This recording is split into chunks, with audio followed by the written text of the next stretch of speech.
Don't look back in anger. This is about marriage.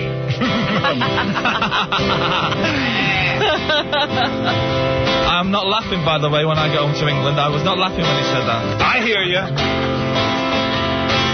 Slip inside the eye of your mind. Don't you know you might find a better place to play? You said that you've never been, but all the things that you've seen are gonna fade away. Gonna start a revolution from my bed. She said the brains I had went to my head. Step outside, summertime's in bloom. Stand up beside the fireplace. Take that look from off your face. You ain't ever gonna burn my heart out.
Revolution from my bed. I said the brains I had went to my head. Step outside, summertime's in bloom. Stand up beside the fireplace. Take that look from off your face, because you ain't never gonna burn my heart out.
Hi, this is Brian Adams. I'm a singer and a songwriter and written a lot of songs you might know. And I'm a pretty good sport. But when they make me sing things like this, I mean, Howard's asked me to sing this song. I think it's kind of vulgar. When you're feeling downhearted and you smell 'cause you farted, just remember, you're just like Stern. And if you feel like you've been hosed and you got a big nose, just remember, you're just like Stern.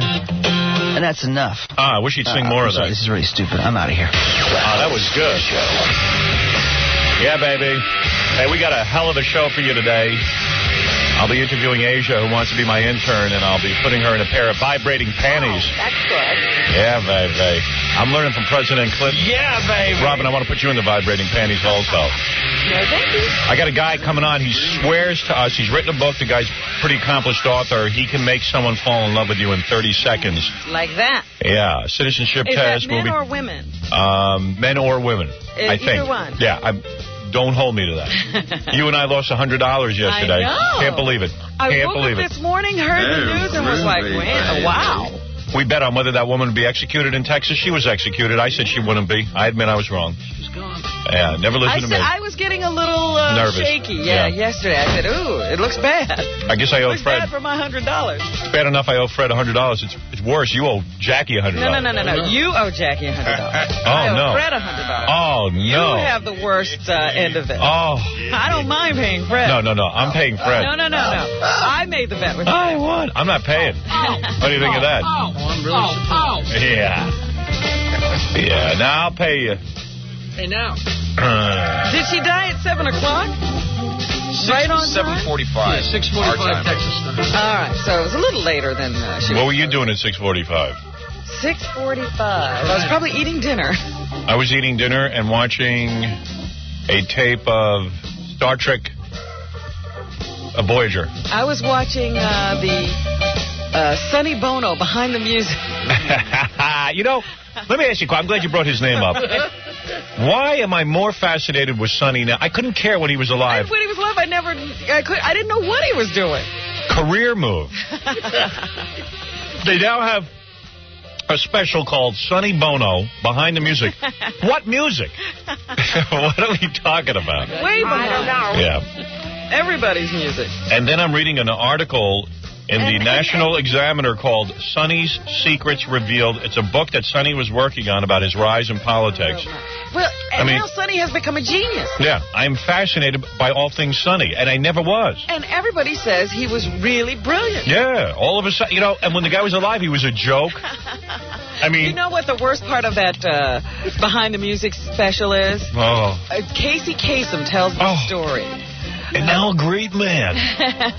Yeah. About how when, Sonny and Cher had broken up. Right. And Cher was going on and, starring in movies in Hollywood and then on Broadway. Right. And Sonny was relegated to Love Boat and Fantasy Island. Right. And he was working with Tattoo. Yeah. Hervé Villachez. Shorter than he was. Yeah. And he flubbed a line, and he called Tattoo the wrong name. He called Hervé Villachez Pontoon or something. Pontoon. Instead of Tattoo. That's funny. And Villachez kicked him. In the balls? Oh. Wow. And he said, I guess I'm out of here. I shouldn't be doing it. What an asswipe. Yeah, Villachez kicked Sonny. Oh, that's low. I guess I'm out of here. Hey, but the thing is that, now we're interested in all things Sonny. And we don't know why. No. We're caught up in this whole Sonny phenomenon. I say we dig him up and put him on tour. That's right, because now we can make some money with him. Yeah, now we can finally make some big cash. Oh, man, all things Sonny. Hey, how about Mike Tyson kicking Don King's face in last night? Did you read about that? I just heard what was going on. Yeah. It says in the paper today, this is unbelievable, Mike Tyson is now worth $150,000. That's liquid assets. Liquid assets, Rob. Okay. Jackie's worth more than Mike Tyson. Liquid assets? Yeah, and the guy has made $30 million since getting out of jail. He's screaming to Don King, I want my money, but wait a minute. Everybody warned him. $12 million in 6 fights is what I heard. Oh, is that right? Yeah. Man, That's not his cut. Yeah, it's not his cut. He got $30 million. Okay, but that's the bulk of what he made was $112 million. And if you ever watched that Mike Tyson movie, he had those 2 white guys running his career even after Customato died. They were doing great. Money, didn't they? Yeah. But Tyson got into this whole thing. I got to work with a black guy. Fine, work with a black guy who, not Don King. Find a real good black guy. Yeah, find a guy who, I don't know. And, you watch that you wonder if Mike Tyson was watching that Don King movie on HBO, kicking himself because it was right there. Wait a second. What the hell is this? That me up there or what? Man, I got whipped off. Where's my white man? 105? Yeah. Wow. We're more liquid than he is. I know. We got more cash. But, I always hear about him on these buying sprees. It doesn't stop him from shopping. Yeah, I bought a go-kart. I saw my Larry King talking about Yeah, I was on my mini bike, and we was going about 50 miles an hour, and then I hit the sand, and then I flipped over. That's right. Yeah. I was on my mini bike. I'm going to mini bike. Grow up, douchebag. More money for toys. Douchebag says what? Douchebag says what? Douchebag says what? I was on my mini bike and my tiger fell off my back. Douchebag says what? Douchebag says what? What? Douchebag says what? What? Douchebag says what? What? Douchebag. All right, listen, we got to take a break, Robin. We got a big show for you today. I mean, we're going to kick some major ass today. All right. This show might kill me today. Putting in more energy than Oprah, Jerry Springer, and Sally Jesse Raphael all together. Fine. That's right. I ate more food last night to energize myself for this show today than Rosie O'Donnell feeds herself in one day. Well, I don't know. I rushed home to watch Jerry Springer yesterday because I wanted to see what was beating Oprah. Yeah. That show has about 5 fights per episode. Yeah, the people just beat the crap out of each other. And the dialogue is one long bleep. Yeah. I don't even know how people can watch it because you can't hear anything. You know what's a pretty good tape? The Jerry Springer... Too Hot for TV. Too Hot for TV. Oh, Do you watch definitely. it? Yeah, it's really good. Yes, absolutely. But the TV show is all bleeped. Yeah. You cannot understand one sentence because everybody's cursing. Yeah, and what's that prove to you? You don't need to understand what people are saying to have a rating. That's right. I love this song. Let me groove to it for a second. Pumping me up, baby. I'll get to your phone calls right after this. Good morning and welcome to the Howard Stern Show. I'm Tom Lang. And this is Phil Van Adder. We were the policemen who helped gather evidence and tried to have O.J. Simpson convicted for murder. Unfortunately, this didn't happen. Unfortunately, there's one murderer who walks free. Right, Tom. But now let's get ready to listen to another murderer, Howard Stern. Howard Stern is a murderer, Phil? Of course, Tom. He murders the English language every day.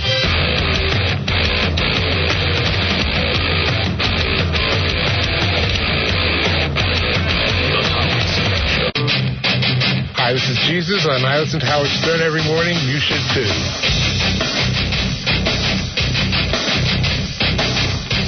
Yeah, it's all happening here today. Asia, the intern with the vibrating panties, and a guy is going to teach us how to make a girl fall in love with us in 30 seconds. He says he can do it. He's done it before, and he'll give us the secret.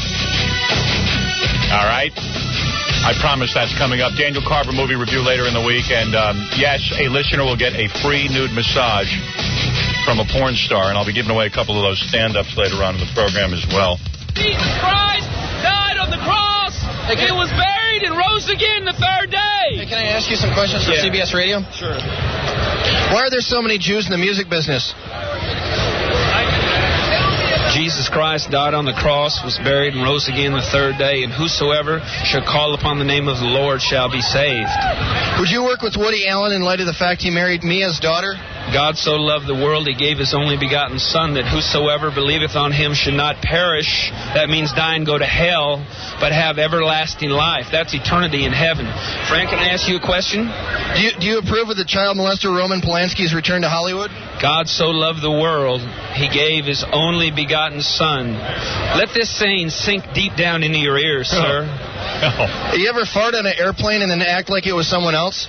The Bible says fools make a mock of sin, sir. Right. How long does it take you to get your partner ready for intercourse? Whoops. Sir, Jesus loves you. Do you ever use your celebrity as a minister to get laid? Listen to me, sir. Jesus loves you. Thank you. Who do you think's going to end up in the mental institution? I wonder what it does to those guys when those words don't mean anything. You know, like when they don't see a reaction on the other side. I know, yeah. It's like gotta be. Jesus is losing his power. I know. Hi, Betty. You're on the air. Hi. Hi. My name is Betty, and I just wanted to welcome Howard and Robin to Indianapolis. Well, you're doing that. That's us. And thanks for having us and bringing us into your home, and we will kick ass on Bob and Tom. Well, let me tell you, the local returns right now from the media is looking really good, so I predict that you're going to kick ass within a week instead of the 3 weeks you predicted. All right, thank you. Thanks. All right, Betty. Bye-bye. That's got to be one lonely old broad. I'm like, what in the hell is she talking about? The media forecast. The media returns. The returns, yes. Yeah. What is happening with the media? See, you don't know anything, right? There are actual media returns. That woman knows. Oh, man, I forgot to give Jackie's $100. Oh, let me do that. I forgot to... we'll do it during the next break. It during this break. Yeah. I don't really want to pay him. Makes me sick. Makes me absolutely sick. Do it right now. Yeah, Melrose, go ahead. You're on the air. Just sit and wait for your money. I'm back in L.A. Karla Faye Tucker is dead, and I lost $100. Right. Last night, Charles Grodin did a whole salute to Death Row. What? And a tribute to Karla, whatever her name is, Karla Ray Tucker. Yeah, let me hear that. You got to hear this. All right. This guy's a maniac. A salute to Death Row? Most of the people in prison on death row were so badly abused, so badly screwed up, so badly neglected by everything that our society can offer. I'm not going to be part of an idea that these people that are, and this is true of almost everybody on death row, that have had that experience, that once society ignores them, doesn't see them, doesn't pick it up, that later will kill them. What is he talking about? Is he defending Karla Faye Tucker? Yes. You're comfortable with that. Oh. Howard? What's he doing, defending Karla Faye? The whole show is all these bleeding heart liberals, Jerry Spence. Oh, please. Listen, anyone who knows this case, here, I'm going to give you the facts quickly, and everyone can be done with all the guilt. The only reason that people are even paying attention to this woman is, A, she's white, B, she's thin, C, she's fairly good-looking. And every guy is sitting out there going, you know, why kill her? I could bang her. That is why we're paying attention. If she was a toothless black woman. The last woman who was murdered on death row or, you know, executed, and she wasn't any looker. Yeah. So I didn't hear anything about her. Yeah, nobody cares about some fat, some fat broad. But if she was a black woman or a black guy who, I don't know. Even a white guy. I mean, they're killing white guys every day down in Texas. You read about it in the paper the next morning, what his last meal was. Nobody says a word. Yeah, it's all vagina. It's about guys in vagina. He has tears in his eyes, Charles Grodin. Oh, he's an idiot. Oh, he's an actor. He probably has tears in his eyes because his skin's been pulled so far back that his tear ducts... that his tear ducts are getting affected. A lot of people have their faces lifted. Have you seen him again? That wig is, changing again. It's constantly morphing. Want to hear more? He could have been crying because the wig was too tight. And let me tell you something, and this is the God's honest truth. You know who should be executed? The person who does his hair. Well, hey, why stop with criminals? That's a criminal act, in a sense. I mean, he hasn't murdered anyone, but he's making us look at that guy. No, here's the deal. This is a woman who admits on tape that she picked up a pickaxe. Here's what happened. She was a prostitute. She was on drugs. Her and her biker boyfriend decided they're going to go steal some guy's motorcycle. They go over to the house, and there's the guy. Yeah, there are people there. And there's people there, and a woman, too. They see the guy. She drives the pickaxe into his head and says, oh, man, I got so off on it, I was orgasming. All of a sudden, out of the corner of her eye, cowering in the corner, is this woman, a married woman, cowering. She sees her, and she didn't even have to do this. I mean, she did it for fun. And she put the pickaxe into the woman 13 times. And the woman then said to her, the woman she was pickaxing said, please, I can't take the pain, kill me. She begged to be killed. Who's going to feel bad for some filthy whore on a pickaxe rampage? Yeah, the only problem is they let her live 10 years longer. Right. So that she could have her jailhouse conversion. Right. Because she found Jesus Christ. Well, Jesus... And then everybody's going to cry, oh, please don't kill her. Yeah, well, Jesus, Pat Robertson, You know she even had a husband? Yeah, I know. Wacko married her? Yeah, I know. And Pat Robertson, he normally is for the death penalty, I think. But he saw it was a broad and she was into Jesus. Right. So he got all worked up. Him. Yeah. Howard? Yeah. As long as he's a broad, everybody's thinking with their dicks. God damn. Well, not everybody. I am. Well, all you guys. I was like, what a waste of piece of ass. Yeah, go ahead. It better be good. Go ahead. It's really good. Then I want to tell you about Miami and L.A. also. All right, we'll see. Go ahead. Okay. I don't want to talk too much. Yeah, come here. I'll hang up on him before he gets to talk. Speaking for the majority of people in this country that agree with this point of view. We are not comfortable with this. You want to talk about a double standard?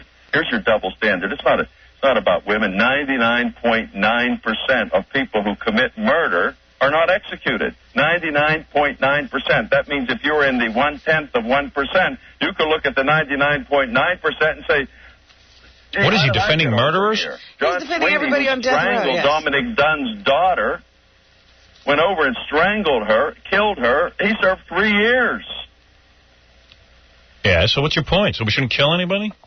He has no point. Oh, okay. No, he's an idiot. That guy gets no ratings? 0. Because first of all, you can't even figure out what he's talking about. Even his family doesn't listen to him? No. They listen to me. It's like public access. Yeah. Can I talk about Miami? No. No, it's about the station. They're running spots saying, Howard Stern, big mouth all morning with your voice, rock and roll all day. Big mouth? Right. Big mouth all morning. Then they have a little clip of your voice. You have a tape of that? I can get it. I don't have it. Get that. I got to have it. And Big 106, save me a phone call. Could you stop saying I'm a big mouth? Big mouth all morning, big rock and roll all day. They'll do anything. You know, the stations that we're on will actually work hard to destroy my credibility with my audience. And more, Howard. Yeah. In L.A., they've got a guy on. I don't know if I should give him any publicity. He's on After You. Okay. Guy from Chicago named Johnny B. Okay. He's on the L.A. station. He's using the How's Your Whole Family song that you made popular from Red Peters. Yeah. As if it's his bit. Oh, let me tell you something. That station in Los Angeles is my great... I cry over that station in Los Angeles, they're like what they a did. toothache. I went on there. Yeah, they're a toothache. They run a copy of me all day long. Right. All day long, it's me. Howard Stern 24 hours a day, except bad Howard Stern. People tell me they listen to it and cringe. Now, Ponce de la Fone and Cross Country Carl tell me that the day of the birthday show, which, by the way, was great. I had a good time at your party. Happy birthday. They ran your birthday show 3 times, basically. In other words, what they did is it ended at 10 o'clock L.A. time on the replay. Right. So then they ran the birthday show again until Johnny B. did his show at noon. You follow me? No, I don't know. I don't know Johnny B. And I don't know. That really happened. I can't take it anymore. And then there's a guy named Eveready Ed who's doing the Yeah Baby cart. From, I got to hang up on him. He wants to irritate me, and I was in a good mood this morning. I was having a good time until that creep called me. Hi, good morning. Do you sell caulking products? Yes, we do. Oh, how do you know when your caulk needs replacing?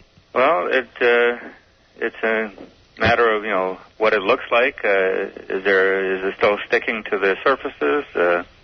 Is it letting in... moisture and all. Moisture or air. Well, if your caulk's all cracked and stuff and peeling, is that a bad sign? That's a bad sign. So what's the best way to handle that? Well, it depends on what's there now, and sometimes caulking over what's there is okay. Other times it has to be removed and then redone. Yes. I have a large amount of caulk. Is that always a problem, or? Yeah, you can buy it, even, one tube or bulk. There's a lot of options. Right. It's really up to yourself. Do you have anyone that can examine my caulk to make sure it's good? Well, it might be a little tough, but we might be able to have a look at it. Oh, that sounds good. Is there different types of caulk for outside and in, or just any caulk will do? Oh, no, there's a variety of different caulkings, and depending on what inside or outside, there's always, the best economic decision to be made. So. Well, I've been trying to get Grandma to work with my caulk for years. Well, sir, what would you suggest? Why don't you go see a nurse? She says her name is Diane Loren, and she's a porno star. She says she wants to tell you that she'll be coming into the show to massage the guy in the audience with the saddest story. Wants to make hot monkey love to you with her hands. She says... What the hell are you saying? I said call 1-800-44-STERN now. I could use that massage, I swear. Unfortunately, you're not on the phone. I might get one. I was watching a videotape of her last night. Getting ready for the show. Yeah, she's hot. Did you remember her after seeing it? No, I'm not sure which one she is, but she's good looking. And I tell you, her mouth was fuller than Dominic Barbara's. Hi, Glenn, you're on the air. Yeah.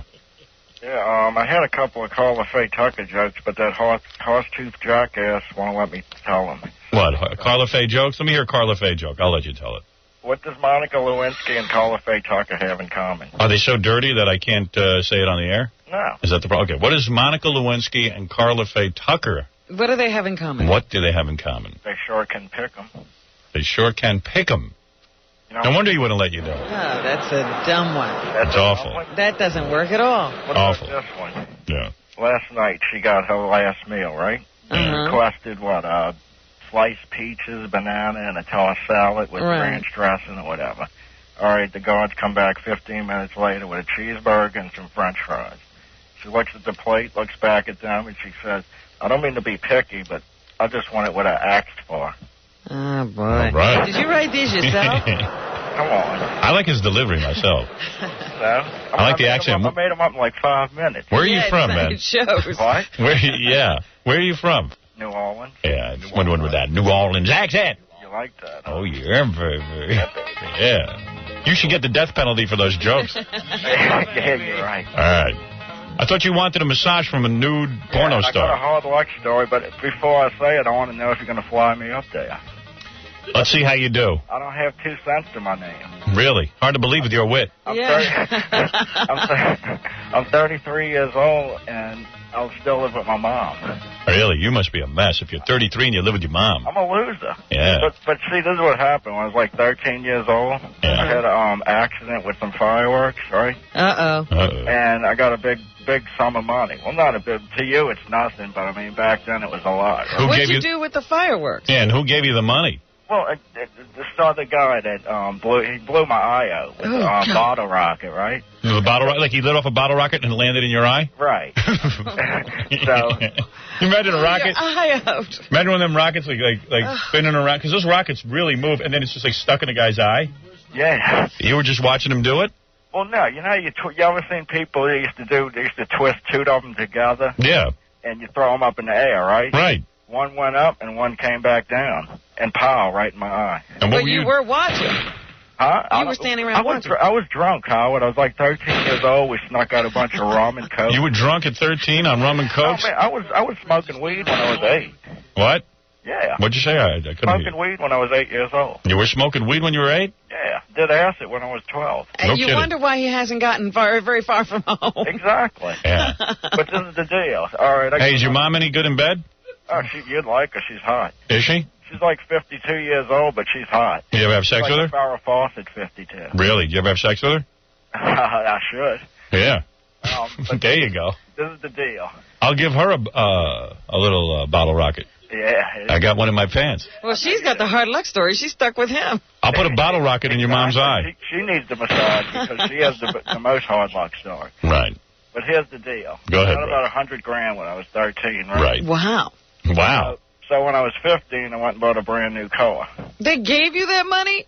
Well, I started throwing temper tantrums. They wouldn't give me the money. When you were 15, you went and bought a car. What happened next? No, when I was 15, bought a car. Before that, I bought a stereo, like a $5,000 stereo. Yeah, you're white trash. 901s. I had 300-watt SAE power amp, preamp, the whole. You're a trailer trash. You got $100,000. What are they putting this in? And you put it into a car and a stereo. Trailer trash. No, man, we had a nice house. Yeah. We used to have money, but now I don't.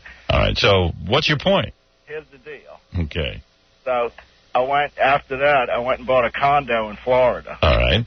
Stayed in Florida, just sat on the beach, lounged around, right. Had sex, did drugs, did all that stuff. All this on the $100,000. Seems like a real hard luck story. Yeah, so far, why am I working and why is this guy on the beach? Yeah, but go ahead. Tell me the hard luck story. All right, it's coming. All right. You better hurry. I got to move on, man. So 21 years old comes up. I'm broke. Had to sell a condo. Get whatever I could out of it.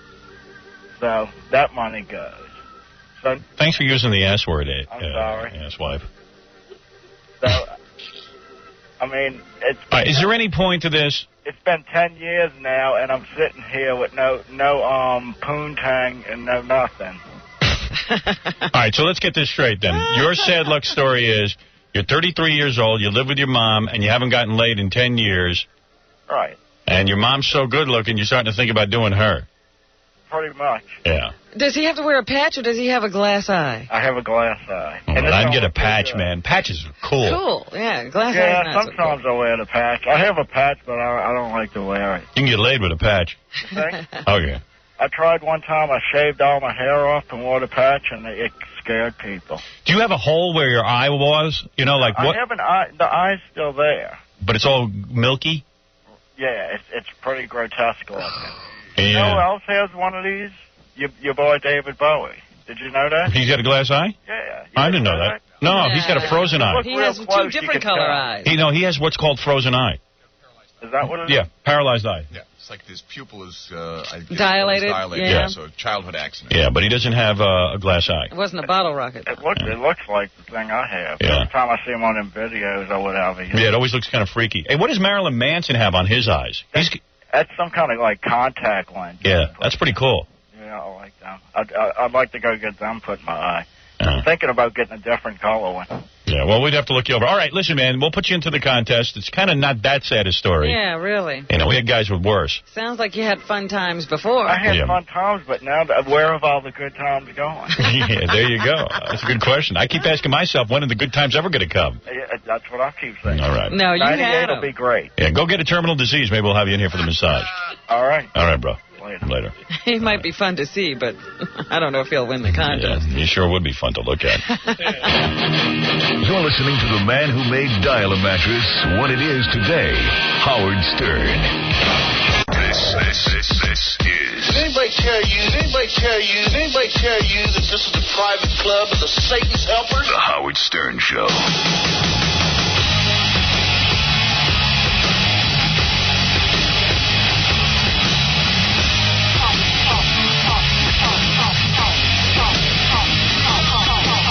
Yeah, baby. All right.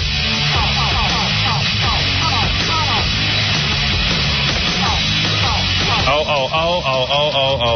Well, anyway, so, you know, some days, like, I come into the station and there's really nothing to talk about, but there's so much going on in the news that I have a lot to talk about. First of all, I'm in shock this morning. I mean, I'm really not in shock. I mean, I think we all knew it, that Mike Tyson would be bankrupt. Well, yeah, we just wondered if he knew. Yeah. He was going to figure it out. $150,000 is his liquid assets. He's worth about $4 million with all his homes and everything. And that's pitiful. Yeah, and you can't keep those homes running if you only have $150,000 in cash. This guy's got tigers running around his property. Right, and the tigers will get hungry if they don't have the right amount of meat. Yeah, he made as you said, he grossed $112 million in fighting revenue since he got out of prison. He was paid, and he saw $30 million out of that. Because they say Don King got 30% and his two trainers got 20%. I don't know. By the time he gets done, he hardly takes them in. Yeah. And, you know, every expert in the world has been saying to him, dude, you're getting ripped off. I remember one time he says, well, I'd rather be ripped off by a black man than a white man. But the point is, he was told, you know, remember when he went on trial? Yeah. And it all came out then. Remember he was only worth about $1 million then? Yeah. And he'd made $100 million? Yeah. You know, grossed $100 million in all of his fights up to that point. Yeah, all he had to do was watch that HBO movie and know he was getting the shaft. And so people told him then, you know, the reason you're in this kind of financial straits is because of Don King. And he came right out of prison and got back into business with Don King. They said in the paper today they're amazed at how little he knew about his own finances. And you know what else is kind of cool, too, though? If the guy did make $30 million, if he actually netted $30 million for himself, where'd that go? You can't blame that on Don King. Well, part of that is taxes. Yeah. I mean, I don't know. I mean, all right, so let's say he paid $15 million. I guess he just spends way too much money on his go-karts. Obviously. And his mini bikes. And all the wives and children all over the place. I was on a mini bike the other night. It was wild. We was out there, then I fell asleep. We was doing about 20 miles an hour in the sand pit. I fell asleep with my tiger on my back. Yeah, whatever. He's always falling asleep. Yeah, he's always asleep trying to take curves and can't take them. Yeah. Yeah. See, lucky for me, I was only doing 20 on these mini bikes. Larry. He's on Larry King explaining his mini bike accent. Yeah, I love that. Mike Tyson's nuts. Now he's doing wrestling for $3.5 million, they say, because he needs the money. That's, of course. You know, you got to get some more cash. Yeah, he needs that, man. He owes $7 million in taxes, right? Yeah. Well, that's what I'm saying. They never even paid the taxes. So that's not where that went. No. They didn't go to taxes. That's for sure. What's that? I thought they said pay to Texas. Texas. The state of Texas. I didn't know. What the dealio? The white man didn't tell me. He had these two white guys who were like business types, you know, accountant types. Wanted to take a nice 10% or something and run his affairs for him. But they were white, so... Don King talked him into Yep. getting out of that deal. What you doing with a white man, brother? What you doing with a white man? You need a man who's in charge. And then the other thing that always freaked me out is like King Vision Television and all that. Everything. Everything is Don King. Yeah. Yes, sir. Don King must have some big pocket. I dig Don. I like Don. We have him on the show all the time. We have a lot of fun with him. But as long as you don't let him handle your money. I don't think I'd let him manage my career. I'll be honest with you. Hey, but you know, Don King was up front about it. He said to Mike Tyson, I'm taking 30%. Mike said, okay. In that movie, when he sends Larry Holmes out to fight for $10,000 and then gives him like $300 in the dressing room, you know there's a problem. It is like taking advantage of a retarded guy. Tyson, they say in the paper, evidently was complaining about some fee that Don King took, $300,000. Did you read about this? No. Yeah, there was some $300,000 fee. You know what it is, Jackie? For his jockstrap. Yeah, I think that's what it was. Jockstrap fees? Yeah, so Mike Tyson finally complained about this $300,000 fee, and King just gave it to him. But even, again, if he had just watched that movie, he'd have known what happened. Yeah. Don always has all of these charges that need to be paid. What's weird, too, is that now it says in the paper that last night, Tyson went over to Don King and confronted him and kicked him in the head several times.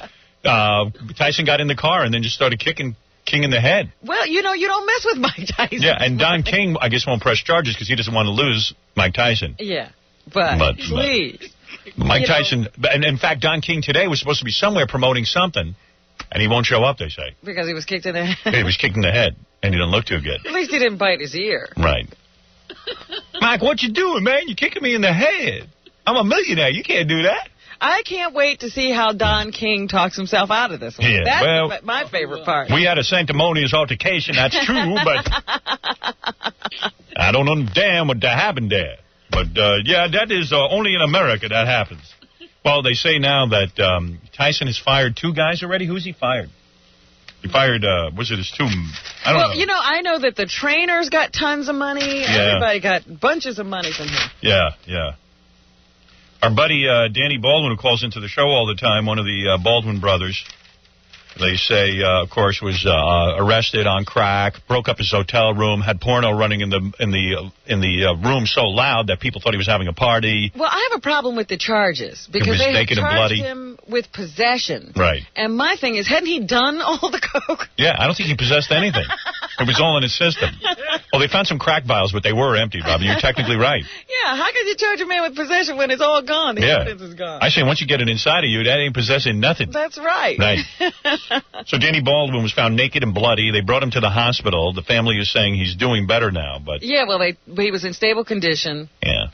And now he's under arrest. They asked Billy Baldwin, they said, are you going to get him some sort of help now? Drug rehab? And they said, none of your business. It's our family business. Yes, I understand the brothers held a press conference. Yeah. And they asked for privacy. Right. Well, why not?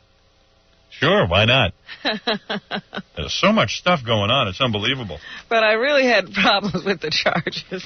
All right, Jackie, here's your $100. I gotta give Jackie $100. Hold on. So anyway, Mike Tyson is the cover of the Post, and the Daily News has the woman who was executed. Yeah, beautiful picture of Karla Faye Tucker. Yeah, I owe Jackie $100. May she rest in peace. I thought Karla Faye would get off. I thought she'd walk for at least 30, but George W. Bush stood strong. Yeah, he did. George W. Bush. There's your damn ass 100. I was so pissed when I heard the news because my wife goes, they just executed that woman in Texas. I go, what? I lost $100. She's like, what's with you and your betting lately? You're on a losing streak. I said, I know. I don't know what's going on. Paying out. I'm always paying out. Super Bowl was a disaster. Here you go, Jackie. I hate giving you the money. Were you the big loser in the Super Bowl? Yeah. Wow. Yeah. $450. Only won 2 bets. I would have lost $650 if I'd lost those 2. I would have been really up the creek. Man. Well, good riddance to the woman Karla Faye Tucker because she put a pickaxe in somebody's head. You know what? Everybody's saying, oh, no, don't kill her. I felt bad because she was dead, but it was her fault. Yeah. Nobody did this to her but her. Yeah. Now, the best story in the newspaper today is, remember that really good-looking school teacher who did it with an 11-year-old boy, one of her students? And she had his baby? Yes. And she already had 4 kids? Right. They picked her up yesterday. They found a car on the side of the road. Something like a taillight busted or something parked. She was in the car with a boy who's now 14, the same boy. The same boy. And she just got paroled a week ago, and they said one of the things in her parole was that she had to stay away from all minors. Right. And there she was with her 11-year-old boyfriend who's now 14. Her lover. So it looks like they're going to throw her in jail for 7.5 years. She is so good-looking, man. And so messed up. It's such a sexy story. Man, oh, Shevitz. She can't stay away from that kid. That kid must be good in the sack. What is it? What the dealio? He must be able to hold out. You know, they caught him because the windows were all fogged up. Yeah, I know. No. Yeah, it's really weird. This happened in Seattle. Yeah, that's where it all happened. She was jailed for betting a 13-year-old student. Yeah, 13 he was at the time. And having a child with him. But they were sleeping together. I mean, the relationship lasted longer than his 13th year. Yeah, so he must have been, who knows what he was. She met him when he was 6. Oh, Mary Kay Letourneau, who got out of jail just a month ago. I wish they had some pictures of her. Could be sent back to prison for up to 7.5 years because the condition of her release was not to have contact with the victim or any of other minors. She's 35. She was arrested a block from her home in Seattle about 3 in the morning when officers looking for a stolen vehicle noticed a car that looked suspicious because its lights were on and its windows were steamed up. Mind you, now, her husband was the one who turned her in because he found their love letters. Yeah, she's not real good at covering up an affair. And he took his kids and ran off to Alaska. He was so embarrassed. Yeah. They say she has a sex compulsion with this 14-year-old boy. I would say so. Yeah. And she was a married mother of 4 when she began having sex with this kid in the summer of 1996. Jeez. And the husband, of course, got custody of the kids, and he divorced her, and I guess she was lonely. Oh, there's no picture in the account you're reading? There's a picture in the Post. Oh, yeah? Wait, let me get that, because I love looking at her. On page 16. I keep picturing a young Howard Stern with his teacher. Like, maybe someday that would happen for me. Doesn't seem to be happening, though. And now I'm 44. I'm still waiting for it to happen. Still waiting for the teacher. Yeah. Where is she? Oh, there she is. Oh, is she cute? What page? Oh, man, page 16 of the Post. Oh, is she an angel? Oh, is she a sweet, dear angel who needs help? What a mess. Oh, I throw her. I throw. Oh. She needs the mercy of the court. She's going back to jail for 7 years. Now, let's bet on this. Will she go to jail? Yes. I'll bet on that. I say yes. Please, give me a chance to make some money. Anybody think she won't go back to jail, that the judge will show some sort of leniency? All right, let's make the bet this. Will she have to go back for the whole 7? Or will he just give her some time? He'll give her. He might even give her 7, but she'll only do 3. Now, wait a minute. That's too long and complicated a bet. Yeah, no. We just got to say whether the judge is going to give her 7. Yeah. Give her community service. And Monica Lewinsky says, will the judge give her 7.5, the full term? Uh-huh. I don't know. The way I'm betting lately, let me stay away from that. Current events bets are sucker bets. You know that they found out that the AIDS virus started in 1959 in Africa because when they were giving out vaccines, they used dirty needles? Well, there was always a speculation that it had to do with the vaccines given to people in foreign countries. Yeah. Isn't that a bitch, man? Now we got the AIDS. Totally man-made. Never would have even been part of our lives. And they've traced it back to one guy. Yeah. Sabulu Babubi. Who is the guy? I don't know his name. This is him. Yeah. They figured it out in 1959 because of some dopey-ass doctors down in Africa were giving out dirty needles. Well, you know, they also used to make the vaccine from monkeys, right? Yeah. And that's how it happened. Yeah. This guy was a big gay cannibal. Oh, he was not. Yeah, and they gave him the AIDS. Yeah. That ain't right. It was monkey vaccine. Monkey vaccine.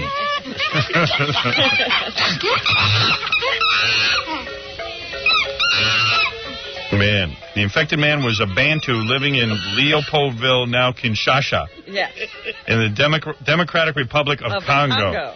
Oh, man. Monkey. Dr. David Ho and colleagues at the Aaron Diamond AIDS Research Center in New York told the conference. Blood from the man that was kept in a serum bank produced HIV that looks like an ancestor of...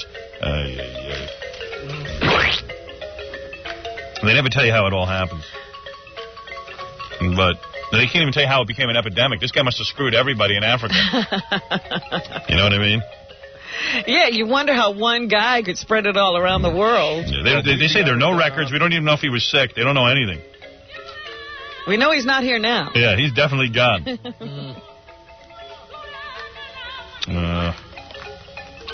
Monkeys and chimpanzees get the disease. I've heard a million different theories. And this Mike Tyson story is too wild. Monkey. Unbelievable. Jesus. Yeah, Don King's not going to be at the press conference tomorrow. There's a press conference for Mike Tyson. Let's call Don King. How do we get a hold of him? Yeah, how come we can never get a hold of him when there's something good going on? When we want to. Yeah, only when he's promoting a fight. Gary, get me Don King on the phone. Now's the time to talk. Yeah, baby. Wow. Get your side of the story out there, Don. Baba Booey. Mike Baba Tyson's Booey. down to $150,000 in liquid assets. I love that. That'd be funny if he was like panhandling. That's just kind of funny. Do you know what else just happened very quietly? No. Lisa Marie Presley took control of the Presley estate.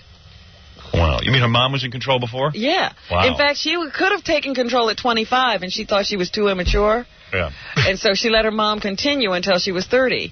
And on her 30th birthday, they quietly passed control to Lisa Marie. Yikes. And now everybody's freaking out. I mean, she is about as wacko as they come. Yeah, she's totally surrounded by Scientologists. Yeah. Oh, please. And under the influence of Michael Jackson. Yeah. Oh, I'd love to get a hold of her. I'd clean her out in a year. I'd be the world's richest man. $200 million. If someone can introduce me to Lisa Marie Presley, and I told my wife I'm leaving her if I can get into that whole thing, because I know I could be running that empire. Yep. Oh, yeah. I'd love to get my hands. To run that. I'd love to get my hands on Elvis's money. Oh, I'd love it. Oh, that would be too good. So everybody's very worried about Elvis's estate now. Yeah, I love it. Will she be able to hold on to the money? Yeah. So let me just pop in this 8-track, and you just give a listen. Tell what you think, okay? Tell what you think. Tell what you think. Tell what you think. You are listening to the Howard Stern Show. Should Howard Stern be banned? 30% said yes. 70% said no. No. Do you expect me to talk? How about Mr. Bond, I expect you to die. Your show stinks. Quiet. Your show stinks. Quiet.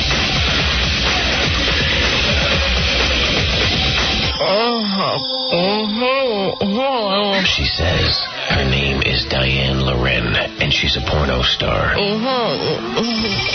She says she wants to tell you that she'll be coming into the show to massage the guy in the audience with the saddest story.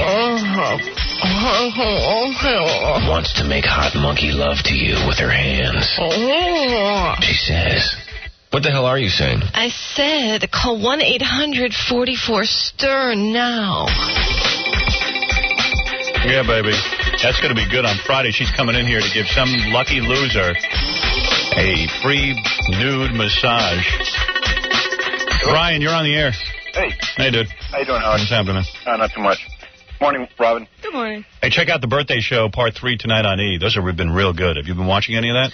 I only saw like 10 minutes of the first one, but it was interesting. Yeah, I was watching Megadeth perform, and during the Megadeth performance, Hank the Angry Dwarf is wearing a gladiator costume. He's dancing with the real doll. Oh, no. And there's a bunch of Scores girls, ripping off their clothes and making out with each other. Really? Yeah, it's really good. Good stuff, man. Check out all this week the big birthday bash shows. They'll have the Whack Pack, all the Wives Table, the first Wives Table. Yes. Slow Adams on there. He's fun. The Return of Chinaman tonight. Oh, you got to see that. Yeah, and that was wild. Hank the Dwarf's breathalyzer test tonight on E, which is great fun.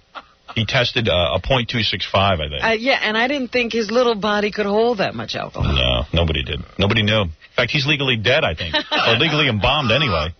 Yeah.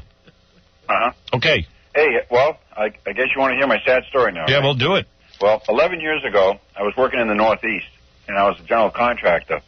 And I was getting ready to shovel off a roof to put down shingles when I slipped off the roof, and I fell 2 stories to the ground, upon which I crushed 4 vertebrae in my L2, 3, 4, and 5. Yeah. Are you paraplegic? No, I was paralyzed from the waist down. I couldn't move for about a month. Go ahead. And then slowly came back because it was a spinal cord injury. Go ahead. But since then, what's happened is there's a neuroma that has grown around some of the nerves. And what it does is it blocks the signal to my penis, and, I can't get an erection now. Wow. Only the penis. Yeah, Isn't that a bitch? Well, no. Well, the whole area is numb. Oh. From the neuroma. I mean, it just... You don't even feel your penis? Nothing. Oh. Nothing. How do you go to the bathroom? Man. Well, it doesn't affect, like the bladder or anything like that. Of course. It only affects sex. But you can feel when you want to go to the bathroom? Yes. Yeah, that's an internal thing. He just feels numb on his penis. Right. There's no feeling in the skin. There's no erection. There's nothing. Finally, a man worse off than Mike Tyson. Wow. Are you married? Yes, I am. Oh. Man. Yep. So if you can't get aroused, you want the nude massage. Why? Why not? Who wouldn't? Wouldn't the massage be watch wasted porno. on him, Robin? I can't participate, but at least I can watch, you know? Well, we know that he's not going to get out of hand. That's true. Nothing. Believe me. Absolutely positive. Not even a flicker. All right, I'll throw you into the pool, and we'll see if you come up a winner. What about your poor wife? Is she, She's been very understanding. We've been married for 24 years in October. Wow. And you don't get aroused anymore at all? I can't. Even by accident? I can't. You can't take that injection? No. Wow. Nothing. It is. They got an injection that can make your penis erect. And I thought they were going to change that to a pill. Yeah, they have that. For 4 hours, it makes it aroused. I never heard of that. Oh, yeah. Really? I'm serious. I've never. Hey, you must have a tongue like a cobra. And my wife does get kind of horny when I lick my eyebrows. Yeah. All right, dude. All right. I bet you his tongue is built up because, you know, when people lose one area... Yeah, he can lift weights with his tongue. Oh, yeah. Compensation. All right, dude. I'll put you into the mix. I appreciate it. All right, man. Wow. What? We hear the saddest stories out. Yeah. Oh. Who even knew this stuff was going on? We're very sheltered people. I'm going to tell you that. And now, ladies and gentlemen, let's get ready to smell each other's fart!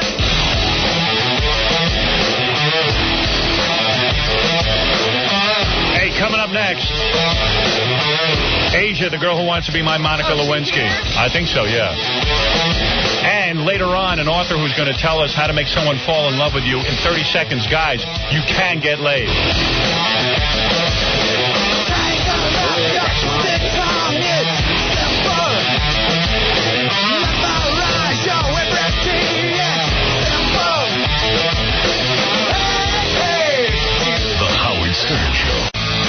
Stupider than Mike Tyson. With a man who my general manager, Tom Chiusano, can't figure it out. Doesn't get it. Things do change. I got to get him fired. I will work my hardest to get him fired. I vow to you, in the next 6 months, I will do everything to get rid of him. Because he is moronic.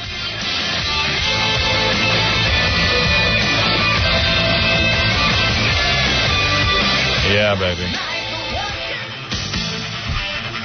Oh, yeah. I get a call from this girl yesterday, and she says she wants to be my Monica Lewinsky. Can she have an internship here at the radio station? And by that she meant? She said that she would perform oral sex on me whenever I needed it. And she said she's good looking. She's 20 years old. And you know what? I guess I got caught up in the moment. I said, I need that. I need that. And I told her that... she should, she shouldn't ask me if I want it. She should force attack it. you. She should attack me and force it on me, like I should be raped. Then I would have no guilt, right? I wouldn't know. They tell me that people who are raped have lots of problems. I do have lots of problems, and I've never been raped. What's my excuse? Nobody ever wanted to rape me. Want to meet Asia? I have a pair of vibrating panties too. I'd like to try out on her. Well, let's see if she'll do that. I noticed that you slipped into your dark glasses. Do you think that will help? Well, I can look her over. I can look her over without her seeing me. Let me see. Wow. Oh. You are Monica Lewinsky. You're a little bit chunky, right? Yeah. You're chunky, right? Hello? Hi. Hi, how are you? Okay. Hi, Asia. Asia is 20 years old, is that right? Yeah. What's the matter? What are you doing? I'm trying to put my headphones on. Yeah, you're acting a little weird. Just put your headphones come on. on. She said she wanted to be your intern of oral sex. Yeah. Hey, you would be my intern for oral sex? Hey, now. Sure. Is that what you're saying? Okay, yeah. Really? Wow. Well, she hasn't attacked me yet. Thank God. No, come on, seriously. You don't really want to be my intern for oral sex, do you? No. You do not. Oh. Yum, yum. I knew it. Well, I can't admit it. That's why we'll say that. No. I see. You mean you want to be like a real intern? Yeah. Oh, I thought you said on the phone you want to be my intern for oral sex, though. Yeah. Yeah. Maybe. Yeah. You're not a natural blonde, are you? No. No, I can tell from your eyebrows. The eyebrows don't match the blonde hair, do they, Rob? Not at all. They're not even close. You were born blonde? Yeah, it just got darker. I see. That happens to a lot of people. It really does. And usually you have to go with that. Yeah. Now you're a little bit chubby, right? I guess. Yeah, a little bit. You look a little bit like Monica, actually. I'm big boned. You're a big bone girl. I meet a lot of girls like that. Yes, very big bones. It's not that they're heavy. They got a lot of big bones. You know what I'm saying? Yeah, what is a Baba Booey? I think that she's, very nice girl and stuff, but already the guys in the office are already disputing the weight she gave yesterday. Oh, yeah. What did you say you were? You told me you were 5 foot? 130, she said. Yeah, 130. Your one leg weighs 130. We don't think that's right. For the time? Come on. Seriously, Asia, let's be honest. Come on. I mean, you do not weigh... I lied. I didn't expect to come on. Oh, I see. Yeah. Well, I was getting all worked up because you were going to be my oral sex intern. Now you don't want to give me oral sex, and B, you don't weigh 130. So what? Let me see. Stand up. I'll guess your weight. The size of Asia. Let me see. I'm going to say you're about one... How tall are you? 5'6"? No. You don't know how tall you are? No. Now she doesn't even know her height. Like 5'8". You're 5'8"? All right, that's good. I'm going to say you weigh about 150. 160. I would go 155, 160. No, 150. What do you say? I don't. Somewhere around there. All right, should we get you on the scale? No. What do? You like to eat food and stuff? No. No big deal. Sometimes, that's what they call metabolism. What? Metabolism. Can I just say one more thing? Because we were also having this discussion out there. Right. Did you? It's always weird to us. Did you think that you would come in here and Howard wouldn't make reference to your weight? No, I knew he would. You knew you did. Because I lied. I knew it. You were lying. Yes. You can't be my intern at oral sex. You got to weigh. What did you tell me you weighed? Like 100 pounds. You told me. No, I did not. I don't know. She was 5'8" or 5'9" or something like that. Whatever. Everybody lies to me. Yeah, Chris, you're on the air. Go ahead. Yeah. Hello. Yeah. Hi. Yeah. How you doing? Yeah. Hello? Yeah, hello? Yeah, what can we do for you? What's up? Who's this? Howard, you imbecile. Hi, what's up, Howard? Turn off your radio, you dumb ox. I think Asia has a very funny story. What is that? About the time she stabbed somebody 14, 15 times, a guy named Santo. What? Is that true, Asia? You stabbed somebody 14 times? I'm going to kill you. Is that true? I don't know if you should intern here. That's a funny story. No, it's not a funny story. What It's happened? a serious story. I was stalked by a guy. You were I was stalked? stalked, yes. You were stalked by a And he came guy? after me with the hammer. He did. And it was self-defense, and the judge knew that, and everything was dropped. Oh, really? Yeah. Well, there's a girl you want to take your pants down in front of. Hey, I don't know. She says the judge let her off. It wasn't. Really? Wow. How do you know this guy? You told us that the first time you stabbed him. Now, if you're going to be a broadcast intern, you have to remember broadcast standards. Sorry. Asia, what happened here? This guy was stalking you. Yeah. And he came at you with a hammer. Yeah. She's good. So. Now, where is he now? Well, what's wrong with this? Fine, nothing. The judge didn't put him in jail? No, she gave him an order of protection. Oh, really? So you're safe? Or me an order of protection against him. Really? Yeah. Well, if you're my intern and you're my oral sex intern, isn't this guy going to come after me then? Yeah, that's what I'm afraid of. A hammer. What was he, a carpenter? No, he was... White guy? Yeah. Yeah. What's his name, Santos? Yeah. Santa, yeah. Santos. Remember Santos Claus, the guy from Christmas? Yeah, you're not supposed to stab him when he comes around. He was coming down the chimney. I didn't know he was breaking and entering. He wasn't stalking. He was Oh, trying yeah, so you had to go to the judge. You had to go on trial. No, I didn't go to trial. I went to the judge and they dropped it. Really? She yelled at the prosecutor because I told her he was stalking me, and my lawyer said that. And she yelled at the prosecutor and said, "This is a stalking case. I can't believe you're pushing the issue." Yeah. Oh, wow. And she dropped it. So, I mean, it was not, I'm some psycho. Well, who she just could stabbed protect somebody. you. Right. Well, hey, you're smart. You protected yourself. Yeah. All right. What'd you stab him with? A knife. A knife? Where'd you get the knife? Imagine they had a hammer and a screwdriver. What? It was in the hallway. It was in the hallway? Yeah, Oh. because they were doing renovation, and there was just, I don't know. So you were thinking quick. You know, why is it if a girl stabs a guy who's coming at her with a hammer? On the phone. Why are you asking me? He's Yeah, why the one making claims. Yeah. Santos. A white guy named Santos? Can't be that white. Santos and son. Santos. That sounded like kind of Puerto Rican or something. Yeah. I don't know about anything about this, man. It's the first intern I had ever stabbed anybody. That I know of. Well, what are you saying on the phone, guy? What are you saying? No, I don't know. At the time, Santa was going out with a friend of hers. All right, you know what? I don't want to know the whole story. All right, she stabbed him in the back 15 times. And I did not 15. It was not 15 times. Hello. Did it make the paper? Yes. Yes, it did. Not 15 times. It did make the paper? I got to read this. You got a picture of this? I got a copy of it. We got it framed. Yeah, All right, he read was me. all proud of it. He went out and he showed it to everybody. He was like, it was celebrity. Who? The guy. Santos? Yeah. Santos was proud? Yes. In a way, he got in the newspaper. What little community is this going on? And downtown Brooklyn, Carroll Gardens. Oh, no wonder. I tell you, you just became a lot better looking to me. When guys start stalking you, you know, that's a real turn-on. Really? Yeah. Again, your madness clicks in. Yeah. Why didn't you stab him in the balls? You would have really fixed him. He wouldn't turn around. No, How does a guy survive 15 stab It was wounds? not 15. How many times? Like 4, maybe 5. What's it feel like was to? it deep? No, we got stitches. What's it feel like to put a knife into a man's body? Does it feel good? Yeah, that's She enjoyed it. No. Why not? I'm not Tucker. Mm. No. What's it like when you plunge it in? Does it feel like cutting into a steak? Yeah. It does? Does it feel weird? Like if you take a knife and you put it in and you stick it in an orange or something. Really? Is it hard to pull it back out? No. No, not when you get that adrenaline pumping. But you didn't stab him deep. I don't even remember. Because I was like, it was so sudden, you know what I mean? And he came after me, and I was just reacting. It wasn't like how did he come premeditated. after you? He followed me to a house that I was going to help my aunt move. And he came after me because he was having an argument with me. Because it was a long Did you ever have sex with the guy? No. Oh, No. no. And he came after me with the hammer. And so I reacted. Girl with a past. Yeah, Robin, you would have done the same thing. I wouldn't. No, Santos would never have bothered me. It would never have been a reason for a hammer or anything. Really? Oh, you're a tough he was broad. a drug addict, so well, he was all high and, you know. But people like that don't bother me. Hey, Chris, what do you got going on over there, man? Chris has got a whole thing going on. He's sleeping with the phone, I think. I know. Which side of the hammer did he try to get you with, the claw? No. No? That's what I go after, with the claw. That's when I go after my women. Your method, huh? Oh, yeah. I go after with a claw or my shoe. It's Hey, unbelievable. the girls beat him up all the time. Donna hit him with a bottle. You hit him with a hammer. No, not the Santos. Was something else. No. Yeah.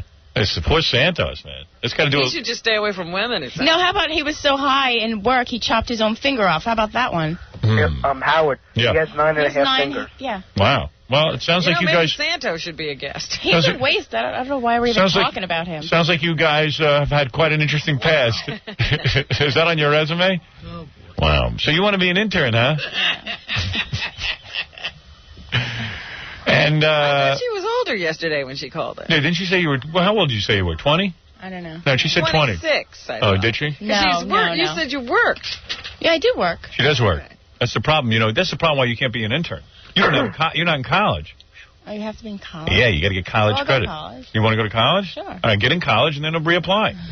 You know what I mean? Go be an intern in a prison. Or the White House. Right, yeah. I was going to put the vibrating panties on you, but maybe I shouldn't. Yeah, what about that? You want to try them? I got a pair of panties you put on, and every time I hit the switch, they'll vibrate. and I want to know what it feels like. So put them on. I don't want no. They're for girls. I don't have the right equipment because it goes right. Girls' panties. It goes right up against your hey nanny nanny. Howard, do you think they'll fit? Yeah, they fit to be extra tight. That'd be good. Baba Booey. So you don't want to, part of your interview, you don't want to try on the vibrating panties? Will you do something for me? What's that? Get her lunch. No. All right, she likes to eat, so what? Yeah, that's a Jackie. Fred said. Yeah, stab him. Stab him, please. A short, fat guy. Right. What are you saying? What do you want me to do for you? Would you get on my back? Get on your back? And ride around? Yeah. Wow. Oh, Howard. Wait a second. Let me get this straight. You tell me you want to get on all fours. No. I want you to... No, on 2 legs. You want me to sit on your back and you're gonna like a game of chicken? Yeah. And you're gonna lift me? Yeah. Get out of here. I bet Howard, my record, is a guy who was 6'3" and 290 pounds. Yeah, I'm not getting on anybody's back. Yeah, he'll be you're a hurt. chicken. I am a chicken, and you know what? Something happens to me, the whole show crumbles. Right, Robin? We don't want that. We don't need I don't want that. you on her shoulders. Yeah, we don't want to get me hurt. Hey, Howard, Santos about 325 pounds. Is that right? Yes. Well, whatever. I don't know. What about if you got on all fours and you just rode your Hey, Howard? Yeah. I'm fatter than you. Easily. I'll get on her back. All right, you want Gary to get on your back? She don't want Gary. Would you want Came for you. She took one look at Gary and said, I think he's too heavy. No, I can do him. Yeah? Baba Booey. You lift guys on your back? Where do you work, by the way? What kind of work do you do? I work in a vet's office as a technician. Oh, yeah? Oh, that's right. The dogs were yelping. Right, yeah. Oh, yeah? I thought that was her boyfriend. That was Santa's. Yeah. Wow. All right, so you don't want to wear the vibrating panties? Part of your interview? All right. I thought she was the wild girl. Let me see them. Let me see them. The wild intern. Gary, bring in the vibrating panties.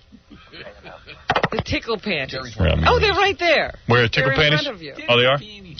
Over, but in front of that. Give me them vibrating panties, will you, pal? See, here they are. See what it is? It looks pretty funny. You put on these panties, and I have the control switch. Oh, look at that red area. That's the vibrator. That's the business end. That's the business end. Monkey business. And they're panties with a built-in, like, rubber tip. Oh. And then when I just hit this button over here, I guess. So is there batteries? Yeah, here, listen. Oh. Wow. Oh, that's got to make a... Robin, you put them on. Can you feel it? Oh, yeah. Robin, put them on. Let me see what happens. We might need a shoehorn to get her into these. Seriously. She'll fit into them. Go ahead, put them on. Do it. You want to put them on? All right. You want to try them? Let me see. All right, hold on a minute. Am I connected to a wire? Yeah. You'd probably get electrocuted. They were built by the grandson of Albert Einstein, so they got to be safe. Here they are. Here. I thought they were in. Gary, can you come in here and help? Here. You, here they are. Go ahead. Here's, Gary. Baba Booey. Here's the Baba switch. Booey. Baba Booey. It's not real long. Where are you taking her? She wanted to look at him. Well, she's going to go put them on. And there's no microphone on. Where's the microphone? He took her away into the bathroom. Did he take a wireless with him? Put her in front of the microphone. She's not putting them on yet. She wanted to look at him. What do you think? He always says, I know what to do, and then there's exactly the wrong thing. That's the wrong thing. Baba Booey. Hi. What do you think of him? All right. All right, and while I'm interviewing you for your internship, I'll put on the vibrating panties. Okay? And he won't tell you when he's going to hit the button. Yeah, I won't tell you. Like, I'll give you a serious interview. But then, every once in a while, I'll hit the vibrating panties. Okay. All right, you want to try it? All right. You think you'll fit into those panties? Those are kind of tight. Yes. But do you really? Let me just explain something right now, because you're saying, what do I do, put these on outside my pants? And the answer is no, you'll go in the bathroom, and you'll put them on in lieu of your other panties, and then you put your pants on over them. I'm not wearing any other panties. You're not wearing panties? That's even better. Perfect. You should be wearing panties for an interview. It's unsanitary. I am. I'm only kidding. Oh, but take off your panties, put those on, so that you get maximum pleasure. All right. Maybe that'll be too much. You never know. I don't know. I like it. I'm going to interview her with the vibrating panties on. Yes, sir, that's my baby. No, sir, I do me maybe. Yes, sir, that's my baby. No. Well, there you go. We'll have vibrating panties right after this. Let me see here. Robin, Alhambra. What do you think? Hi there, how are you? Well, I'm doing just fine, Robin. How are you doing? I love you. I think you are incredible. Well, I just started. Thanks a lot. You know, I'm also a man. You are? Ow. You think you're a wizard, huh? I hear you. I hear you, Robin. Is that it, Robin? You just wanted to give me your thoughts about sexuality. That's the next program, Robin, and I appreciate your call. The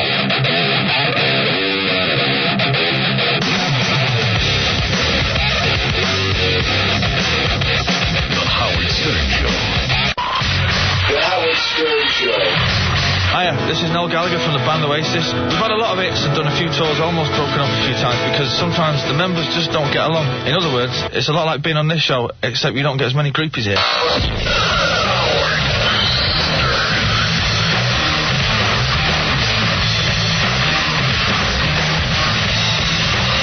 this on?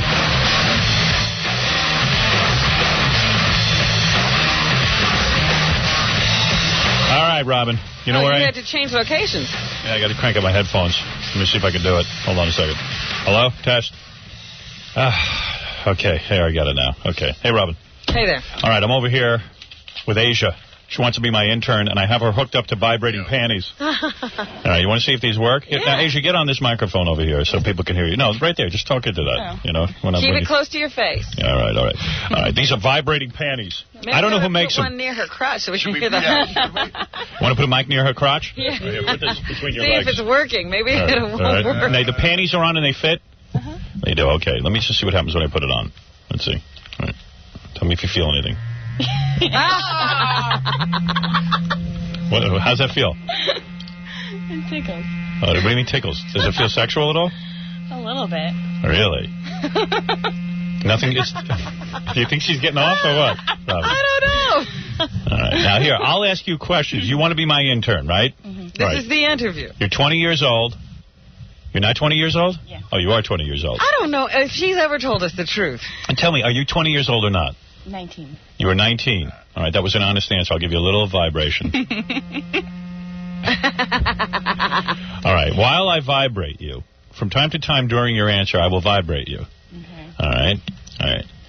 Are you more interested in having a career or a family?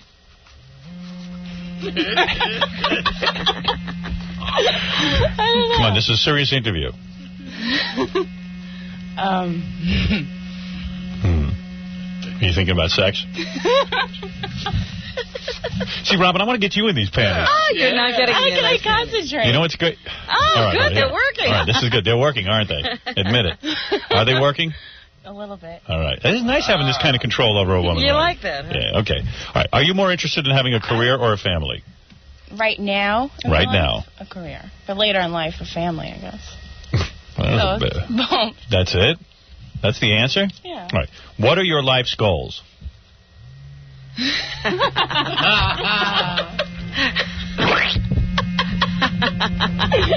What are your life's goals? Can you wait for me to answer a question? Yeah, go ahead. All right. Go ahead. What are your life's goals? Oh. Get close to the microphone, please. Yeah. I mean, get your crotch close to the microphone, too. Okay. What are your life's goals? My goals. Just be happy, I guess. Yeah. Boy, you're a terrible interview. I mean, really, you're terrible. I can't concentrate. All right, I'll turn it down. Go ahead. What are your life's goals? How does that feel? I mean, is that intense or what? Robin, I told you to get the goddamn panties on. I told you I could make you feel good, honey, during the newscast. Oh, you. What happened to the fun-loving girl I used to work with? She died. Well, somebody revive her. Yeah, go ahead. What are your life's goals? Come on. All right, go ahead. What are your life's goals? I would like to make money. Yeah. Oh, I don't know. Do you have any passions in life? What are your hobbies? I do. But yeah, I what are your passions? How? Are you having an orgasm? No. You're not close? No. What's going on? Are you feeling sexual at all? Are you getting aroused? No. What are you, a nice princess? No. All right, what are your life's goals? For you to stop it. Well, then if you're not getting aroused, you should be able to talk. Yeah, why are you so distracted? Yeah. It's distracting. Try it on, Robin. You'll see. I'm giving her, like, sporadic pleasure. Right, I see you're, see what I'm doing, Robin? varying the speed there. Are they on the right spot? Are they on the right spot, those panties? Yes. Yeah, baby. Yeah, baby. Do I make you horny? Yeah, baby. All right. Who is your hero and why? And don't say me. Who is your hero and why? My hero? The judge who let you off for stabbing a guy 4 times? Who is the hero? My hero. I don't really have a hero. I have people I admire. All right. Who do you admire? Come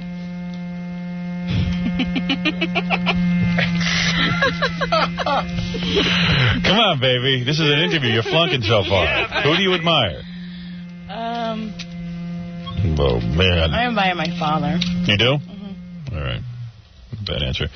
Who would you... You don't know my father. How could you say that's a bad answer? You can't be that great. Yeah, what would you like this internship... What would you like this internship to lead to?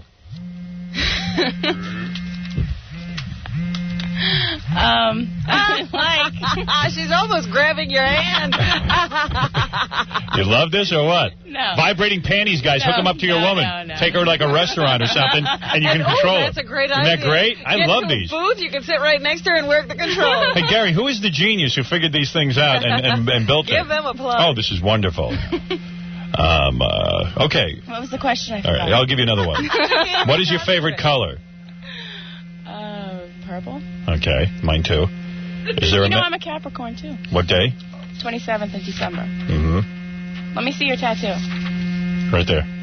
Oh, that's it? I have 3. I have 3 too. Yeah? Where are the other ones? How do you feel right now? I'm vibrating you at maximum potential. How do you feel right now, Fine. baby? Yeah? Fine. Is it getting harder to concentrate? No. Really? Ice Princess. Gary, who makes this wonderful product? You know, I don't know. I think she's too fat for the panties and that it's not getting on the right, don't you? Are you sure it's right? Because I see. You have to be in the right place. The crotch is the crotch. You are wriggling around, aren't you? Tell me what's going on. Are you getting excited or not? No. You're not. I'm telling you, you're too heavy for these panties. Is it irritating or what? No. It's just pleasant? Yeah. Yeah? It's all right. It's not delivering an orgasm, though. No. I think you need a high impact for her. What is it, Bubba? I was going to say they're actually called tickling panties. Yeah. And the woman that created them, tickled. one that created them, we're going to have her on the air next week. Oh. She created them? Yeah, I think it's a woman on the box. They showed she's pretty cute. Wow. The woman that created them. Man, she's a genius. She should wear them during the interview. She creates all sorts of sex toys. Yeah, I want her wearing them during the interview. Tell her to bring more of her products. How many more pairs of panties do we have? This is it, unfortunately. Oh, get more. Get like 100, because every girl who comes in here, I want to hook her up. Right. Oh, man. From now on, every girl who comes on the show tickle panties, wears tickle panties. How you doing over there? Look at her. She's squirming around in Get that microphone near your crotch. like it's too hot. You're getting into it, aren't you? Look at her, man. She's going nuts. Don't tell me tickle panties don't work. What's going on? You can't even talk, can you? No. Yeah. Look at her. She's like a drunk woman. Are you having sex right now? No. Are you having sexual thoughts? Look at you. Look at that. Why are you denying it? You cannot even sit still. Oh, man. That's too funny. Look at that. You're not having any kind of sexual feeling right now? Yeah. You are. You admit it. Look at her. She's squirming around. Yeah, tickle patties. Where do we get these? Yeah, baby. Give them to all broads, man. Make them wear them from birth. Get close to that microphone. You're having sex right now, aren't you? No, come on. Tell the truth. Not sex. Yeah, you're feeling good, though, aren't you? Are you having an orgasm? No. You're not. Why are you sitting on your hand? Yeah. What makes you hold it, baby? I got her on max right now. I've had her on for over a minute and a half, Robin. Oh, Lord, look at her. Do you want me to turn it off? Put it on near you. Here, put it in. She's crossing and uncrossing her leg. Do you want me to turn it off? Yeah, I can concentrate. Yeah, I'm not turning it off. Say, beg me to turn it off. No, I'm not begging you. Please, master, turn off my panties. Only in the 90s will you hear a sentence like that. That's right. Say, please, master, turn off my panties. Oh, look at her. Whoa. Oh, these panties work, baby. Oh, that's too funny. She can't sit still. You're enjoying it, aren't you? No. Tell the truth. Okay, a little bit. A little bit? What would you like your internship to lead to? Answer the question in a serious way. Seriously. No, seriously. I don't know, I was... Baby. Seriously, answer this question seriously, because I'm really trying to... I'm All right, trying to. Go ahead. Why don't you shut that for me? No, I'm not turning it off. She's rocking up and down in her chair. I know. I like these. Robin, I got to hook you up with these. No way. I wanted baby. to be able to just, like, Get close to the microphone and answer seriously. by, like, maybe once a week or something and just, help out. Maybe learn something. Really? Dude, these vibrating panties. Man. Really hard to concentrate. Is it? Yeah. All right, well, you haven't answered one question that would make me want to hire you as an intern. I'm going to ask you one more time. Why do you want to be an intern on the Howard Stern Show? I told you. Tell me. Because I admire you. I think you're hilarious, and I think everyone here is funny, and I wouldn't mind. Look at her. She's rocking up and down. I know. This is the best interview I've ever done for an internship. You never made a woman do this before. I tell you, I'm making you nuts, aren't I? Right now, I'm about the best-looking man in the room, aren't I? Yeah, baby. So is there anything you want to say before I end this interview? I was trying to, and I forgot what I was saying. Okay. I just wanted to... I called yesterday, I don't know, it was like not even really serious. Yeah. And right. You like vibrating panties, don't you? You like vibrating panties, don't you? No. Tell the truth. Yeah, baby. You like your vibrating panties? Yes, Would you like to keep your vibrating panties? Yes, Howard. You would. Oh, yeah, baby. All right. I don't know if you got the internship, but you got vibrating panties. I'm going to let you keep these. Because I think you pretty well fouled those up. I don't think any other girl could use them. You know what I mean? All right. So enjoy your vibrating panties. All right, and I'll get back to you. How do you clean your vibrating panties? Yeah, I don't think you do. I think you got to go out. See, that's the thing. Once you start with them, you're hooked like Daniel Baldwin on crack. There's not much you can do. That's right. All your money goes to vibrating panties. Yeah, the next thing, the cops find you naked and bloody and running around in a hotel room with porno. All right, so you're really enjoying this. Have you fouled up your vibrating panties pretty much? You have not? No. I don't believe you for a minute. No. What is a Baba Boohai? You know, I wonder, I just found out Baba Booey. This thing Baba comes with Booey. some sort of a gel. Do you think that would help? I think she doesn't need any help. She's a young girl. That's for them old broads. All right, baby, enjoy your vibrating panties. Okay. And anything you want to say to me before you go? No. No? Shut these off. You want me to turn them off? Yes. Why? Say, please, master, turn them off. Please, master. Please, master, what? Turn these off. Turn off what? Turn off my vibrating panties. Say, please, master, turn off my vibrating panties. Please, master, turn off my vibrating panties. Okay. Thank you. All right. All right. There she is, Asia. And she just went through a grueling interview to be an intern on this program. Tonight, Fred the Elephant Boy has a message for all the street punks in New York City. All you punks out there, just remember, I am watching you, and I'm very angry. Fred the Elephant Boy is Elephantura. Tonight on Stern. Tonight, Fred the Elephant Boy faces his greatest challenge. You're asking yourself, did I fire 6 shots or 5? Well, in order to excite me, I kind of forgot myself. But since this is a Colt 44 Magnum, the world's most powerful handgun, and we blow your head clean off, you got to ask yourself one question. Do I feel lucky? Well, do you, punk? Jesus Christ, speak English, you moron. Fred the Elephant Boy is Elephantura. I hate all punks. I really do. Elephantura. Tonight on Stern. Jesus Christ died on the cross. He was buried and rose again the third day. Hey, can I ask you some questions for CBS Radio? Sure. Why are there so many Jews in the music business? Jesus Christ died on the cross, was buried, and rose again the third day, and whosoever shall call upon the name of the Lord shall be saved. Would you work with Woody Allen in light of the fact he married Mia's daughter? God so loved the world, he gave his only begotten Son, that whosoever believeth on him should not perish. That means die and go to hell, but have everlasting life. That's eternity in heaven. Frank, can I ask you a question? Do you approve of the child molester Roman Polanski's return to Hollywood? God so loved the world, he gave his only begotten Son. Let this saying sink deep down into your ears, sir. You ever fart on an airplane and then act like it was someone else? The Bible says fools make a mock of sin, sir. How long does it take you to get your partner ready for intercourse? Sir, Jesus loves you.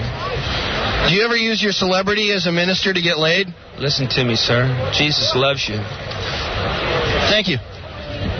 That was nice. Michael, how do you feel? Oh, I'm in heaven. Do you like it when I put my fingers in? I dripped hot oil all over Michael's body, and now I'm squirming around on it and rubbing him everywhere. And it could be you. You guys are nuts if you don't call. Hi, I'm Diana Loren, the wildest porno star in the business. And all I long to do is rub you and make you feel like a king. I just want to serve you just for calling 1-800-44-STERN. I ache to make you moan. Call now. Oh. Yeah, she's hot, baby. I tell you, I've seen this girl. I was watching her last night on some video, man. She's really smoking. Ow. Yeah. Big cans, blonde hair, good looking. All right. You're damn right, Mom. Mom, would you like to have lesbian sex with Diane Loren? No. No? No. Why not? I don't know. You don't know, Mommy? I don't know. What about anal sex? I don't know. What about a threesome, you, Dad, and Diana Loren? No. No, you're not into that. I see. What about electric panties? Would you wear those, electric vibrating panties? Good. Good? That's good? Will you be waxing this weekend to get ready for that? No. No. All right. Why is she angry? You try to have a conversation with her, she gets mad. How are you? I said I'm fine. I'm just trying to find out if you want to have a threesome this weekend with you, Dad, and Diana Loren, the porno. How are you? I said I'm fine. I'm just trying to find out if you want to have sex with Diana Loren. How are you? Oh. See, she's stonewalling. That's right. There's a lot more to this than meets the eye. I know there's a lot more to it. Ow. Ow. Ow, ow. Ow, ow, ow. All right, I'm going to say, oh, oh, oh, oh, oh. All right. All right, shut up. No. I said shut up. No. Yes. No. Yes. No. Yes. No. Yes. No. Yes. No. Yes. No. Yes. Yes. Yes. No. She always has to get the last word, don't you? Ow. Ow. All right.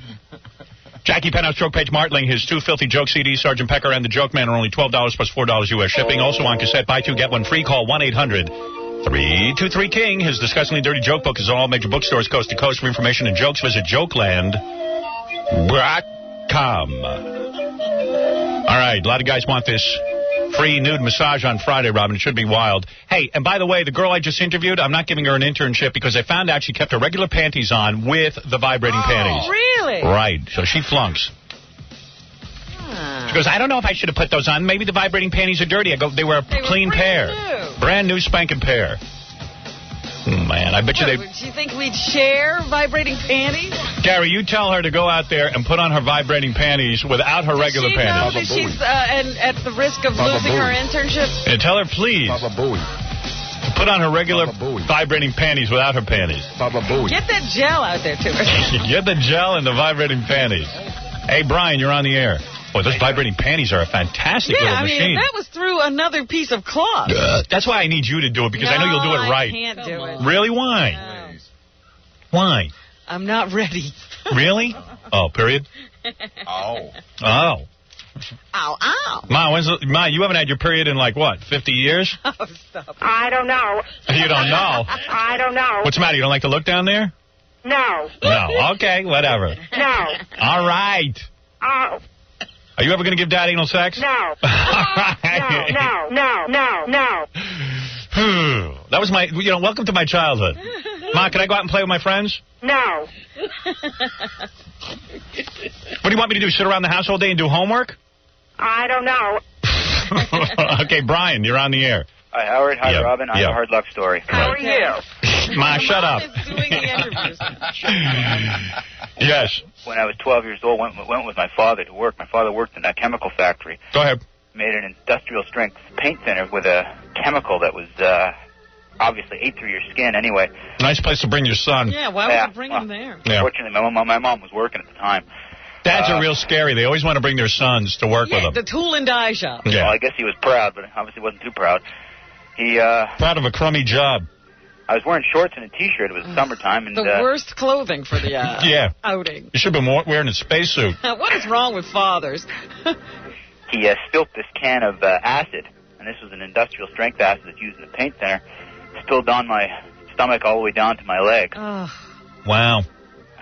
Wow, your dad scarred you for life? Did you ever forgive him? Well, kind of hard considering what's happened. What happened? Pretty well burnt the skin away from everywhere, from my stomach all the way down to my knees. So your penis got it too? Yep. Do you think your dad did it on purpose? I don't know. I don't think so, but who knows, eh? But did they charge your dad with anything? No, they didn't. So you're telling me you're scarred all the way down to your penis from a chemical spill? It's worse than that. What is it? I've had surgeries to try and have skin grafting. It's very difficult to skin graft in that area. And, I mean, that's a pretty tough one. How old are you? Right now, I'm 22. Have you ever had a girl? Oh, are you kidding? You think any girls want to touch down there? All they see is scab. Boo. And what about the rest of your body? It's completely scarred? No. Oh, that's okay. Just from my stomach down to my knees. Wow. Well, you could use a nude massage. You like girls? Oh, sure. Yeah. But, hey, man, you really did acid. I said I did acid in college? Dude, you did it. Yeah. You did the real acid. I did the real thing. What kind of life is this? I did that lame-ass LSD. Yeah, and you brag. You did chemical acid. All right, we'll put you into the mix, pal. All right. Hold on, okay? We need numbers. I'm getting very depressed Yeah, well, that's the idea of this bit. by these stories. Hey. Yeah. Oh, you still on with them? Sorry. No, that was Gorilla. You got a hard luck story? Yeah, I don't know. I should have put the guy on hold. Is that you still there, dude? Yeah. Okay, hold on. All right, I know how to do this. Hey, Robin, I'm working the phones a lot better these days. You work those tickle panties a lot better. Hey, by the way, Asia is waiting now with her tickled panties and no panties underneath. In the right way. Yeah. Okay. See, I knew something was up there. What's up, Howard? Hey, bro. Hello? Paul, you're on the air. Go ahead. Real quick sad luck story. Oh, hey, well, make a long story short, about everything's just went wrong on about the last week. I'm about to have a baby here pretty soon in March, and, well, I just had to go down and drop a urine for my probation officer, because I'm on probation for some things that I pulled when I was a couple years younger. And, well, I just dropped a dirty urine, so they're going to violate me for that. You know, man, what's the matter? You smoked a little pot? Well, a whole lot. A little coke? No, I don't mess with that. What'd you have? Just smoked a lot of pot. It wasn't a little, he says. You smoked a lot of pot and it showed up in your urine? Yeah. Jackie, isn't it true that if you eat poppy seeds, your urine test will always come out clean? I'm being serious. No, that's not true. I thought poppy seeds would dirty the urine. It does. Oh, it does? Yeah. Yeah. Why don't you tell me you ate poppy seeds? Tell me you eat poppy seed bagel. You're into that Jewish food. Well, I don't think they'd have believed that. Yeah. Not with his record. Not with that accent. He throws it confused. You see, I was arrested for killing the Jews. Oh, no. Well, I'm from here in Ohio. What were you arrested for? Aggravated drug trafficking. It is aggravating drug trafficking. Well, it wasn't aggravated. I mean, I gave him a good deal. Yeah, except it was a cop. I guess he's the one who got aggravated. That's why they call it aggravated drug trafficking. Well, see, it was my best friend that hooked me up with the cop. Yeah. Well, that's what your friends will do to you when you got druggy friends. Yeah, that's why I stick to vibrating panties. Those are my only friends. Hey, there you go. I see. So you're off to, they're going to put you back in jail, your wife's pregnant, and you want a massage before you go to jail. No, actually, she was my girlfriend until yesterday. I see. You married her? No. She left? Yeah. She broke up with you because of this? Well, yeah, that and, I just lost. Well, see, I live here with my mom. I'm 23 years old. Man, you are a loser. Yeah, I know. But, loser. I just found out that I'm not even going to have a place to live after Friday. So, wow. How long are you going to go to jail for? 6 months. Yeah. That's a good thing, because you were losing your house anyway. Hey, didn't you ever see the movie Gattaca, man, with Ethan Hawke and Uma Thurman? No, I haven't seen that. He wanted to pass a phony urine sample every day, so what he did was he strapped a bag to his leg of urine. He got urine from his buddy. Yeah, he hired a guy who didn't have bad urine. Yeah. Yeah, I did that. You did that? Oh, I've done that. You forgot to do it this time, huh? Well, this time it was kind of unexpected. Oh, they give you a random drug test. Yeah. Oh. Always got to carry that bag of urine. Yeah, we always carry. Jackie has a bag of urine on him right now. Yeah, okay, we'll put you on hold. We'll see if you can't enter into the contest. All right, well, hey, can I tell you something real quick? We're going to decide tomorrow who gets the massage, Robin. Yes, I know. Yeah. Hey, Howard. It's going to be tough. Yeah, it is going to be hard when I'm help you. You're going to help us decide, right? Yeah.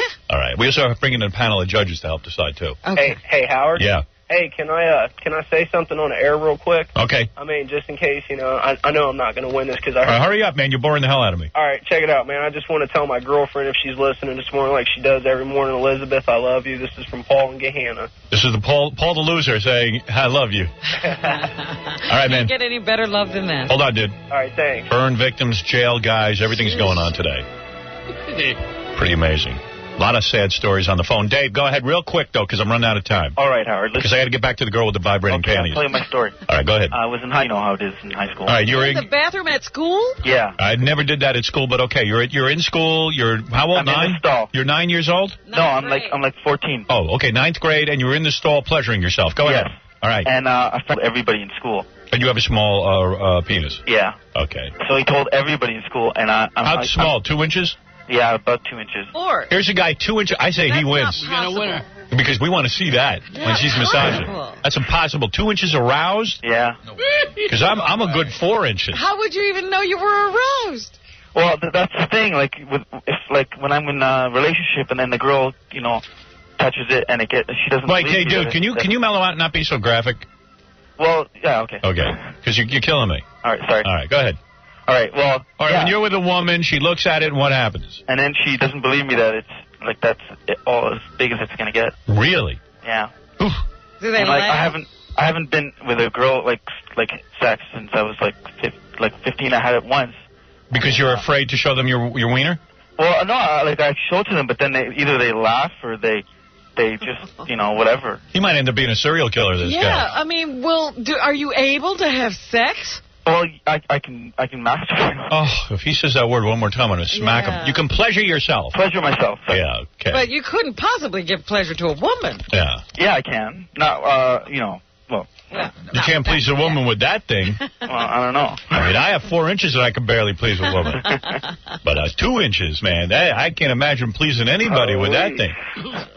Yeah, you better buy a pair of vibrating panties for your girlfriend. All right, so you haven't gotten laid in 10 years. Yeah. You're 25 years old. Yeah. And you have a 2-inch penis. Yep. When it is excited, and you want to, you know what? You're a good candidate. Hold on, we're going to take down your number. All right. I'd like to see that. Yeah. That is good, man. I got to go find that girl with the vibrating panties. Never mind. Hello, my name is Muhammad from India. Allah was my God. I used to pray to them every day, and He was good to me. But after arriving in America, I discovered the God of this day, and He was good to me. But after arriving in America, I discovered the God of this country, Howard Stern. Boy, do I like him better than Allah.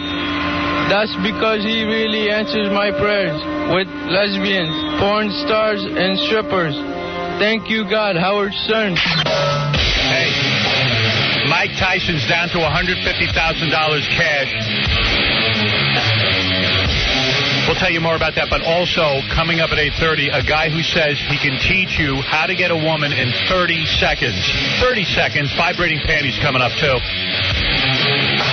And I do want to talk about the woman they killed down in Texas. We should celebrate. The Howard Stern Show. The Howard Stern Show.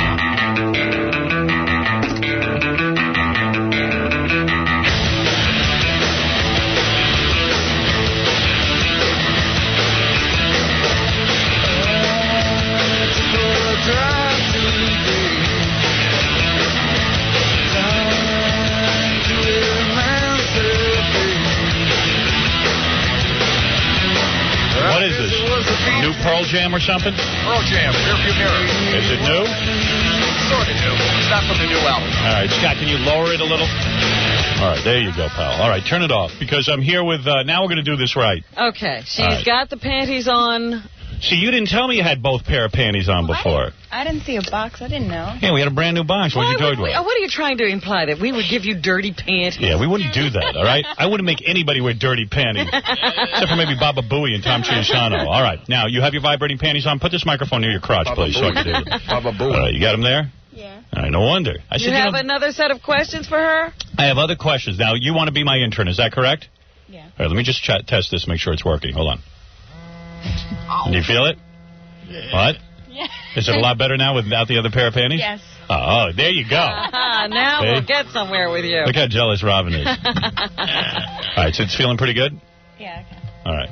All right, now, I want you to answer these questions. All right, let me turn this off. Thank you. All right, get that near your crotch. Get that near your mouth. Okay. I sound like President Clinton. Yeah. All right, here we go. I need you to sing the Star Spangled Banner. Now? Right now. Okay, that's... Go ahead. Will everyone sing it with me? No, just you. Do you know the words? I think so. All right, give it your best shot. The vibrator might go. The vibrating panties might turn on at any time during the song. During the song. But I do not want you to break the song because it is Keep singing. Our national anthem. Get close to that microphone. Should we stand? She's singing there. Yes. That's right. Stand. All right, here we go. 1, 2, 3. Oh, say, can you see by the early light? Get that microphone close to your mouth. I can't do it. I can't do it this thing. All All right, I'll give you something easier. All right, turn that off. Okay, here we go. I want you to do the Pledge of Allegiance, but do not stop even if the vibrating panties are turned on. Okay. All right, begin. I pledge allegiance to the flag of the United States of America. Go on. I forgot it. For which, Start again. I pledge allegiance. Get close to the microphone. To the flag. Go ahead. Of the United States of America. Yes. And to the republic. And to the republic for which it stands, one nation, under God, with liberty and justice for all. Dear. All right. Now, your vibrating panties are on full force. All right, I can take them down a step. Wait a second.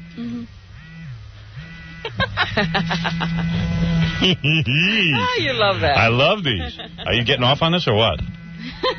No. What? No? How come you can't even get through a song? Okay, what's the next question? All right, the next question. You ready? Yeah. Recite the alphabet without stopping. Backwards. Backwards? No, forwards. Okay. A, B, C, D, E, F, G, H, I, J, K, L, M, N, O, P, Q, R, S, T, U, V, W, X, Y, Z.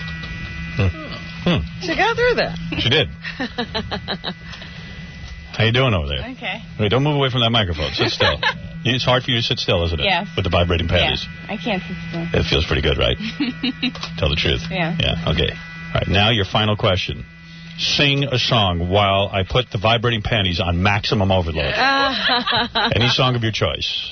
Get close to that microphone. I mean your crotch. Yeah, go ahead. Yeah. People need to know that the vibrating... The crotch phone. The crotchophone. Sing a song of your choice while the vibrating panties are on. Go ahead. What song? Any song you want of your choice. Any song you know. Popular song. Get close to that microphone with your mouth. Get the microphone close to your crotch and your mouth. Go ahead. I don't know any songs. You know a song. I can't think right now. Oh, man, she must be, like, retarded. I know. What's your favorite group? I can't think right now. See, you're not going to get the intern check. Distracted, though. Yeah, because you're not... Do I have to wear these, though, all the time? Yes. That's part of it, to see if you can hold your concentration. Because all of our interns know when I am in the room, it is so distracting and sexual that they must be able to concentrate on their duties, even though they're sexually aroused. Isn't that right, Rob? That's right. That's exactly why we're doing this. This is a test we give to all interns with vibrating panties. All right, begin your song. Go ahead. And let's see how quick you can think on your feet. Think of a song real quick. I'm saying like a virgin or something. Anything. Well, she's barely a virgin. Are you a virgin? No. I didn't think so. The way you react to those panties, it took a while. I figured there's a callus built up on there. All right, go ahead. All right, let me hear a song. Okay. Vibrating panties. We'll get it. By the way, I told Gary, get me 100 pair of these. Every female guest will have vibrating panties. We should just get a vibrating chair. Yeah, skip the panties, and I can control it with a button. Is that thing really right on the right spot? Mm-hmm. It is. Wow. Do you feel like moaning a little? Tell the truth. No. Come on, be honest. Yeah, but no. Yeah, but no? Is it hard to control your every thought? Can you think of a song that you know that you could sing for us? Go ahead. Show us your powers of concentration, even though the vibrating panties are on. Go ahead. Yes. Yeah. Yes. Okay. Yes. Go ahead. She's a little dopey. I know. She gets the little drunk look. Yeah, right. Yeah. But because I had a six-pack before I came. Oh, is that right? No kidding. Go ahead. What a way to show up for an interview. Hold on. I'm going to take down the intensity for a second. Hold on. Give me a little rest. Hold on. Okay. All right. Back onto full throttle. Sing. Now, quickly. Okay. I don't know what to sing. Sing. Sing Row, Row, Row Your Boat. Row, row your boat gently down the stream. Merrily, merrily. Can't even get through a song. How are you going to concentrate on your internship if I walk in the room? Good job. Here, look at you. You're a mess. Look at you. You're wriggling around in your chair. No, I can't. Fine. All right, sing Row, Row, Row Your Boat. Get serious about it. Go ahead. I don't want to sing that song. Go. I don't want to sing. All right, sing a different song. Twinkle, Twinkle, Little Star. Okay. Go ahead. Here we go. Twinkle, twinkle, little star, how I wonder where you are. Up above the sky so high, like a diamond in the sky. Sing a little louder. Your vibrator is twinkle, drowning you. little star, how I wonder where you are. It's in your panties. Well, good. Okay, you got through that. Yeah, she right, did that's that. Asia, who wants to be an intern. with the vibrating panties. And the vibrating panties are set at maximum now for over 5 minutes, Robin. Yes. Not many women could take that. Well, you must be cold as ice in bed. Okay. It must be hard to move you. Anyway, you're a good sport, Asia. I'm going to let you keep the vibrating panties. All right? We don't know about the internship. Yeah, I'm pretty sure you won't get the internship. Any girl comes in and says, I stabbed the guy 4 times and had a six-pack before I came for my interview. That's kind of hard to hire. Those are disqualifiers? That might be a turnoff on some shows. Maybe not this one, but at least you get to keep your vibrating pair of panties, and that you got to be happy about. Am I correct? Yeah. Absolutely. And now, another moment in Crackhead Bob History. Before he became internationally famous, did you know that Bob spent 2 years working as a supermarket manager? Bank it and dial 7. Bank it and dial 7. Don't daddy, ding it off. The ding ding on. And before that, Bob was an ordained minister. Daddy of dice. Daddy of dice. Body of Christ indeed. Tune in next time to learn about how Bob was Martin Luther King's speechwriter. See this. Daddy, I'm this. Another moment in Crackhead Bob History on The Howard Stern Show. You're listening to the man who also believes oral sex isn't cheating, Howard Stern. What happened to the guy who was going to pay me anything he could for that pair of panties? Yeah, I got a guy on the phone. He's an author. He wrote a book on this. We gotta start writing books like this. All right. The Power to Persuasion. How to seduce. Power to Persuasion? Yeah, I'm not even sure that's right. Yeah. He wrote that? Wouldn't you call it The Power of Persuasion? Of Persuasion. I don't get it. I'll get to him in a second. Book written like that? Yeah. Hey, Carl, you're on the air. Hey, Howard, how do I get those panties from that girl? I'll tell you the truth. From that girl, yeah, she was going wild. That sounds sexy, didn't it? Oh, my God, it drove me nuts. From now on, all our female guests are going to be hooked up to the panties. Oh, really? Yeah, we just ordered 100 pair. Oh, wow, that's neat. So you'll be dispensing those in the green room? Yeah. I just want her pair of panties. Yeah, she was going wild. Was she? Yeah. Yeah, she was digging it. She couldn't even get through Row Your Boat. I know, I loved it. Yeah. Couldn't sing the Star Spangled Banner at all. It's kind of sexy, too, because she was wriggling around and couldn't keep her legs together. Yeah. Oh, my God. Yeah, that thing really works. Incredible. So I bet you take a pair of those home, won't you? It'll be great. Oh, I will. You know what? Take them home for who? My wife? Yeah. Oh, no. Oh, come on. The hell I need them. Right? Come on. I'm thinking, you know what would be great? You take, a hot chick out to a restaurant, and you make her wear those panties. Absolutely. And then you have the control in your pocket, and she's sitting there, and during the course of dinner, every once in a while you turn on her panties. Right. And then you turn them off, and then you turn them on, and then you turn them off, and then you turn them on, and then you turn them off. Next thing you know, you'll be under the table there. You're damn right. You know what I'm thinking? They should make them wireless. Right. That if you had a remote control that didn't have to be strung. See, I know a guy, electronics guy, who can actually make that happen. Yeah? Yeah, I'm gonna rework my pair of panties. And make it so that you could sit behind the microphone. Yeah. While you're at work doing it. Can't they install a microchip, Robin? And then just have it attached to your genitals? I'm sure they're working on that. Guys are working on that. All right, do you guys want to learn how to pick up any woman within 30 seconds? Sure. You do? Yep. All right, I'll put the guy on the phone right now. Here it is. This is Carl. Yeah. Excuse me. This is Alvin Donovan. Alvin Donovan. Alvin Donovan. Alvin Donovan. Alvin Donovan. Isn't that two first names? Alvin Donovan? Yes, it is. Do you remember Donovan, the rock star? Yeah. And when the hurdy-gurdy man came singing songs of love. Well, evidently you can do it in 30 seconds. Alvin, is that you? Yeah, hey, Howard. Hey, Alvin, if you can tell my audience how to pick up any woman in 30 seconds, you are God. There you go. Let me ask you something, Alvin. Is the name of the book Powers to Persuasion? Well, it's actually an audio cassette course called My Power of Hypnotic Persuasion. Oh. Yeah, why does it say here on my piece of paper the book is called The Power to Persuasion? I got no idea, Howard. Oh, those are my idiots back there. Yeah, how about it? That's my Mo, Larry, and Curly working overtime. Hey, Howard, I got a confession for you. Go ahead. You know, many years ago I was getting a PhD in hypnotherapy. Yes. And I was taught very, very powerful manipulative systems to cause others to do things they wouldn't normally do. Yes. And I had to sign an oath not to use this system to seduce our patients or take advantage of them. I know about that. Are you confessing here? Yeah. But you seduce some women with hypnotherapy? Yeah, well, what happened is the oath said nothing about not using it in the real world to get dates or have success or anything like that. Right.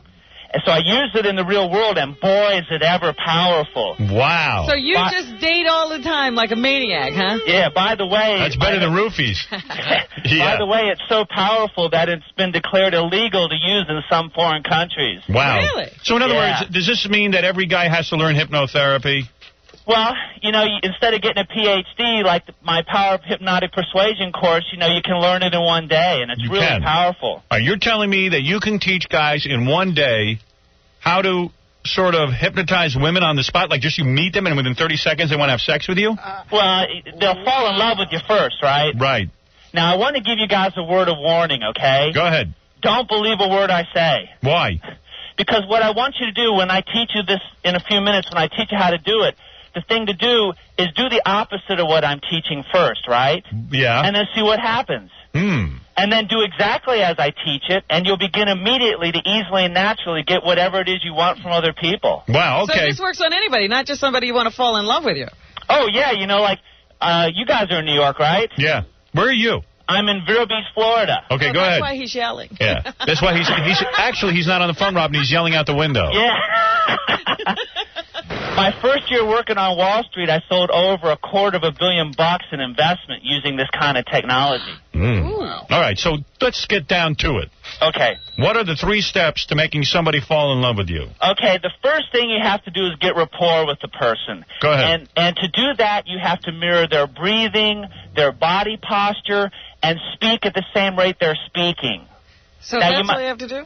So let's say I meet a chick. She's tall. She's got dark hair. She has dark skin. Yeah. I'm immediately attracted to her. Right. She thinks I'm gross and ugly. Right. I see her sitting and eating lunch. Yeah. I sit down next to her. She's at a counter. Right. Immediately assume her posture. And you start breathing at the same rate she's breathing. The mirroring of the breath is the most powerful form to get somebody to fall in love with you. Now, why? At what point can I start feeling her up? No, stop it. All right, so she starts breathing. Why? Because when you breathe at the same rate that someone else is breathing and you talk at the same rate they're breathing, use the same tone of voice and inflection, right, you become irresistible because it's like their own unconscious mind is speaking to them. How many times have you gotten laid? Many times. How old are you? 41. 41? And are you going to tell me you get women way above your caliber because of this? Well, I'm married now, but when I was single, absolutely. I used to live at Wind and Sea Beach in La Jolla, California. Yeah? Most beautiful women in the world, the most competitive dating scene in the world. All right, so I walk over to this table, I sit there. Breathing like I'm breathing like her, I'm sitting like her, and I'm talking real soft like she talks. Yes. Number 2, what do I do? Okay, so you start following her for a while, right? You mirror her breathing. Go ahead. And then now this will be easy for you, Howard.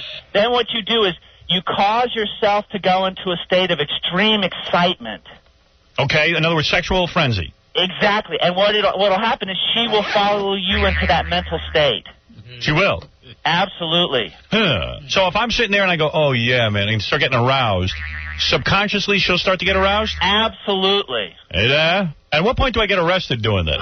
Yeah, really. So here I am mirroring her. Restaurant. I'm mirroring her in the restaurant. Right. If she farts, I fart, whatever it is. Exactly. Okay. She breathes, I breathe. Exactly. She talks soft, I talk soft. Exactly. Gee, Howard, you're quick. And then what's step 3? Because now I'm starting. You start to pull yourself in the mental sexual frenzy. That's no problem for me. Right. All right. All right. So here we are. We're sitting there. Everything's going along strong. I'm mirroring every move. She picks her nose, I eat it. Everything's going well. Right. Exactly. Go ahead. So then you do the magic touch. All right. Magic touch. What's the magic touch? Okay. You start out with a sentence that says, "Do you feel that?" Do you feel that? And then you touch them in a subtle, non-provocative way, or you could even accidentally hit them with your knee under the table, right? Do you feel that? And then you touch them, you want to go out with me. Finish the sentence. What? So I go, do you feel that? I'm touching your arm, and then I finish it with, you want to go out with me. And what happens is, on the unconscious level, she will already be agreeing to whatever it is that you're saying. Wow.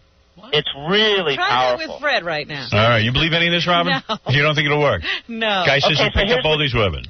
Here's what you do, Robin. Do the opposite next time. You see a guy you're interested, If he sits forward, you sit back. If he leans to the left, you lean to the right. Do the opposite and see what happens. And then the next time, do exactly as I'm teaching you, and my power of persuasion will cause you to begin immediately to easily and naturally get what you want. I'm thinking about this. This works for men or women. Exactly. You know, I'm thinking about the guy in my audience who stay tuned for 2.5 hours to hear this. Yeah. And they still can't. First of all, establishing a rapport is the most difficult thing for them. Hey, sitting down next to her on the chair is hard. Exactly. But this guy says it'll work. All right. Hey, now. He says it'll work. Yeah, baby. I mirror their breathing. Yeah. Yes. Mirror everything they do. Yeah. Start subconsciously thinking a sexual frenzy. Yes. And then I say, do you feel that? Touch them. And then say that you want to go out with me. For example. Try that with Troy Roberts, that newscaster you're into. There you go. Yeah. I mean, I know you want him. Yeah, so for example, I don't know. He said for example, then he was gone. For example, there he is. You know, you've been thinking about that guy or girl at work, you know, been wanting to ask them out for 3 months. Yeah. My power of hypnotic persuasion will get them to come and ask you out. Yeah. It's really powerful. I don't know. Yeah, I don't get it. I say hit him over. I was just asking him out. How about you hit him over the head with a hammer and drag him back into your chair? That would help. Yeah, that would help. All right, the name is Alvin Donovan. His Power of Persuasion course is, well, you got to call this number. 1-888-622-0776. 1-888-622-0776. We have the 3 steps. He says if you have the balls to try it, you will get any woman you want. 30 seconds. 30 seconds. 30 seconds. Yeah. Hey, do you get a shovel with this book so you can bury the woman after you kill her? Absolutely. Yeah. Hey, and by the way, Howard, I'm going to do a gig at the Learning Annex in New York on March 10th, so you and Robin can come as my guests and see it in person how it works. Well, we'll see. You'll demonstrate this in class. Absolutely. You'll be able Robin, to bang. you sit up front and we'll use you as the demonstration. Are you going to be able to bang Robin inside of 30 seconds? This I got to see. Beautiful. I don't see how anyone could refuse her. Me, I rely on the vibrating panties myself. There you go. It's unbelievable. There he is, Alvin Donovan, everybody. Alvin Donovan. Bye, I want to make a political statement that all of my brothers and sisters have been subjugated by the white man. You have violated my wife. You stink. You know what you are? You will never be a rapist, Jokey. You're the Antichrist. What?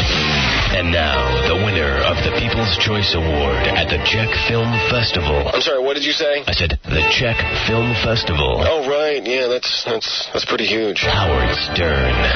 Yeah, baby. You know, I don't know what happened there. What do you think? What, that guy? Do you think any of that could actually work? I don't. Try it. Yeah, I'm trying it on Fred.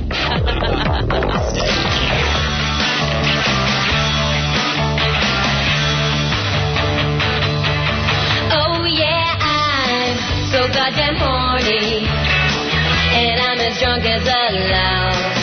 When I'm nice and loaded, I wanna use my mouth. I wanna use my mouth. I wanna use my mouth. Robin, I really like your new apartment. Well, you should just come in here and take a nap. Lay down and relax. Why? What do you plan on giving me? A nice massage. Okay. What side of the bed you want me on? Take this side if you want. Is the door locked? Yes, it's locked. I always wanted to make love to you. Did you really? You must have. Hey, did somebody open up a can of tuna fish? What's that smell? I'm not sure. I could take a shower. That's a good idea. I'll jump in the shower with you. Do you want me to rub your back a little bit? Yeah, rub my lower back.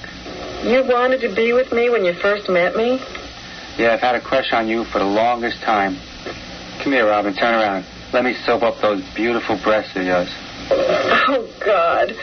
That feels so nice. Oops. I dropped the soap. Can you pick it up for me, Robin? Oh, God. That's so good. Can I try it in your third input? Yes. Yes. Yes. Oh, my. You're so big. I knew that you would be. I just knew you would be. You like the way I do that? It's so incredible. So incredible. Yes. Yes. Yes. Oh, you do that so good. I can't believe that you're doing this to me. I can make you feel nice, too. Okay. Get down on your knees for me. Oh, my, you're so big. I want to do you style. Turn around. Oh, my God. Oh, yes.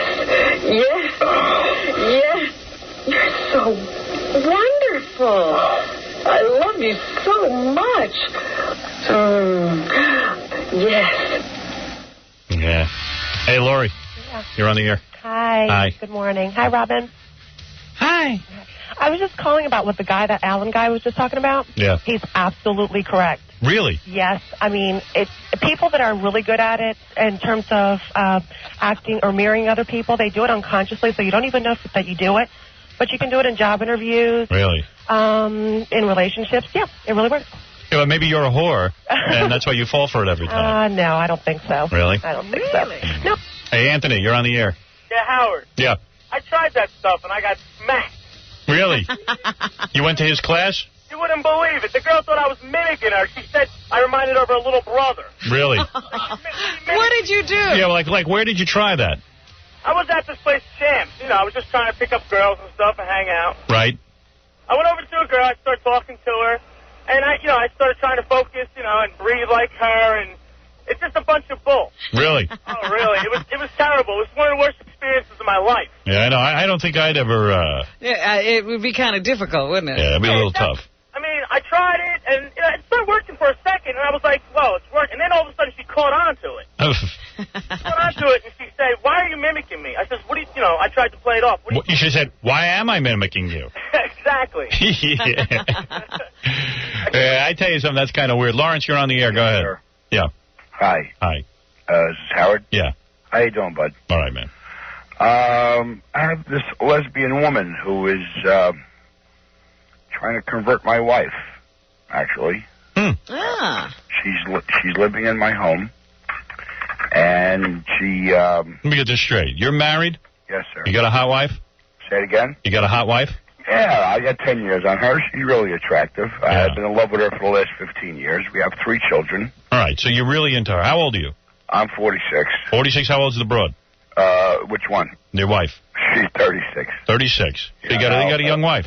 Say it again, You got a nice young wife. She's beautiful. Right. What does she look like? How tall? She's almost 5 feet. 5 feet? She's a little short. A little short redhead? Yeah, a little short redhead. She's really adorable. What does she weigh? I would say she weighs about 100 pounds. Oh, so she got a good body. Yeah, she really does. Nice cans? Yeah. Nice ass? Yeah. Good legs? Beautiful. Really? Really attractive. Natural redhead. The problem is this woman that been staying at my house. What kind of woman? A friend? A lesbian. A lesbian? Why did you let her in the house? At your house? She wants her in the house. Your wife wants her in the house. And who is she? Just a friend? Well, she turned out to be a friend, and then they started sleeping together since June. And you can't get in on that? Well, my wife actually suggested it. Yeah. And, let me tell you something, Howard. I'm a family man. I was raised in a tight family. My mom and dad were virgin to each other. How's the broad look who she brought into the relationship? I'm sorry, sir. I didn't hear the question. I said, how is the broad look who you brought into the relationship? Well, I don't want to be so blunt, but she looks like a dyke. She's a pig. Definitely. Well, that's the problem. Tell your wife to get better taste. You got some goddamn dyke in there. She believes that this is one of her best friends in life. All right, here's what you got to do. Look, here's the deal. But my life is falling apart, though. Yeah, your wife wants a chick. That's right. She doesn't want him. Wait a second, Howard. You don't know how to bang her. That's your problem. Listen to me. No, we had a pretty good sex relationship, but that's not for you, maybe, not for her. Well, I don't know what message this girl Diane is getting from my wife Angela. Right. But they sleeping in the same bed together. Right. All right. Now, my daughter opens up her bedroom door to leave for school in the morning. She's 14. What kind of man are you? You sit in the house and watch this. And let this happen. Yeah. I don't want my daughter to see this. Yeah, get her the hell out of the house. How am I going to... Let me tell you something. Tell the judge. I worked very hard as a carpenter in the Javits Center for the last 8 years. So, dude, then get out of the whole relationship, man. You can go date. I want to be a married guy, man. Married? So marry someone else. Marry a woman who likes men. I didn't... And learn how to make love to your woman, for God's sake. I'm married forever. You sound like a whiny whining baby. You know what you need? A nude massage. Oh, God. That's what you need, pal. Can you hook it up so I get it from my wife? I'm going to put you... Your wife? Your wife's got enough massage going on. Oh, man, but listen, man. What's the matter with you, man? I want to be with her. You love her, then learn how to bang her so she's satisfied. I bang her great, man. No, you don't. Yes, I do. If it was so good, you want to be with a dyke. Well, she claims that there's nothing going on. There's nothing going on. But they're sleeping in the same bed. Listen to me, man. I caught them sitting on each other's lap. You're kidding me.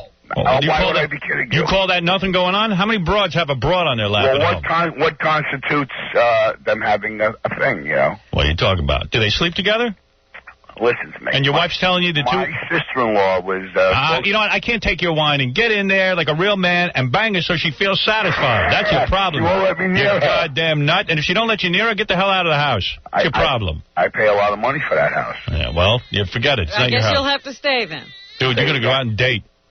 And learn how to have sex with a woman. Learn how to handle a woman and get her hot. Yeah. You sound like a wimp. He's with a lesbian, Howard. How are you supposed to get them hot? Oh, lesbian? Send her over here. I'll teach her how to have sex. I'll send her right over. Send her over. I'll get her back into men. Touch her. I love you, Howard. You're damn right you love me. That's your problem. You probably love men and your wife loves women. Oh, get away from me. Get out of here. And don't bring this up to your friends. They're going to bust your balls. You can't even satisfy your woman, you maniac. Get out of here. What's the matter with this guy? Homo. Queer. Hang it. All right, get out of here, you maniac. Join them. Listen to that crybaby. Joe, what? You hear something? What's his name? Howard Stern. We'll be right back. And now, a man who learns entire languages to reach out to his fans, Howard Stern. I got Mike Tyson's phone number at home.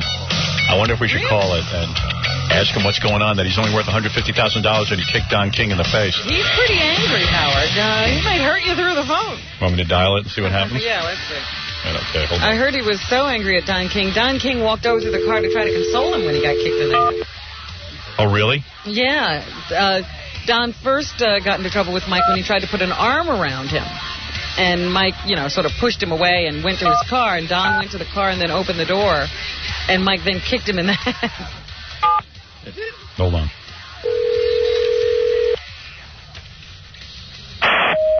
I thought I told you to leave me alone. Hello.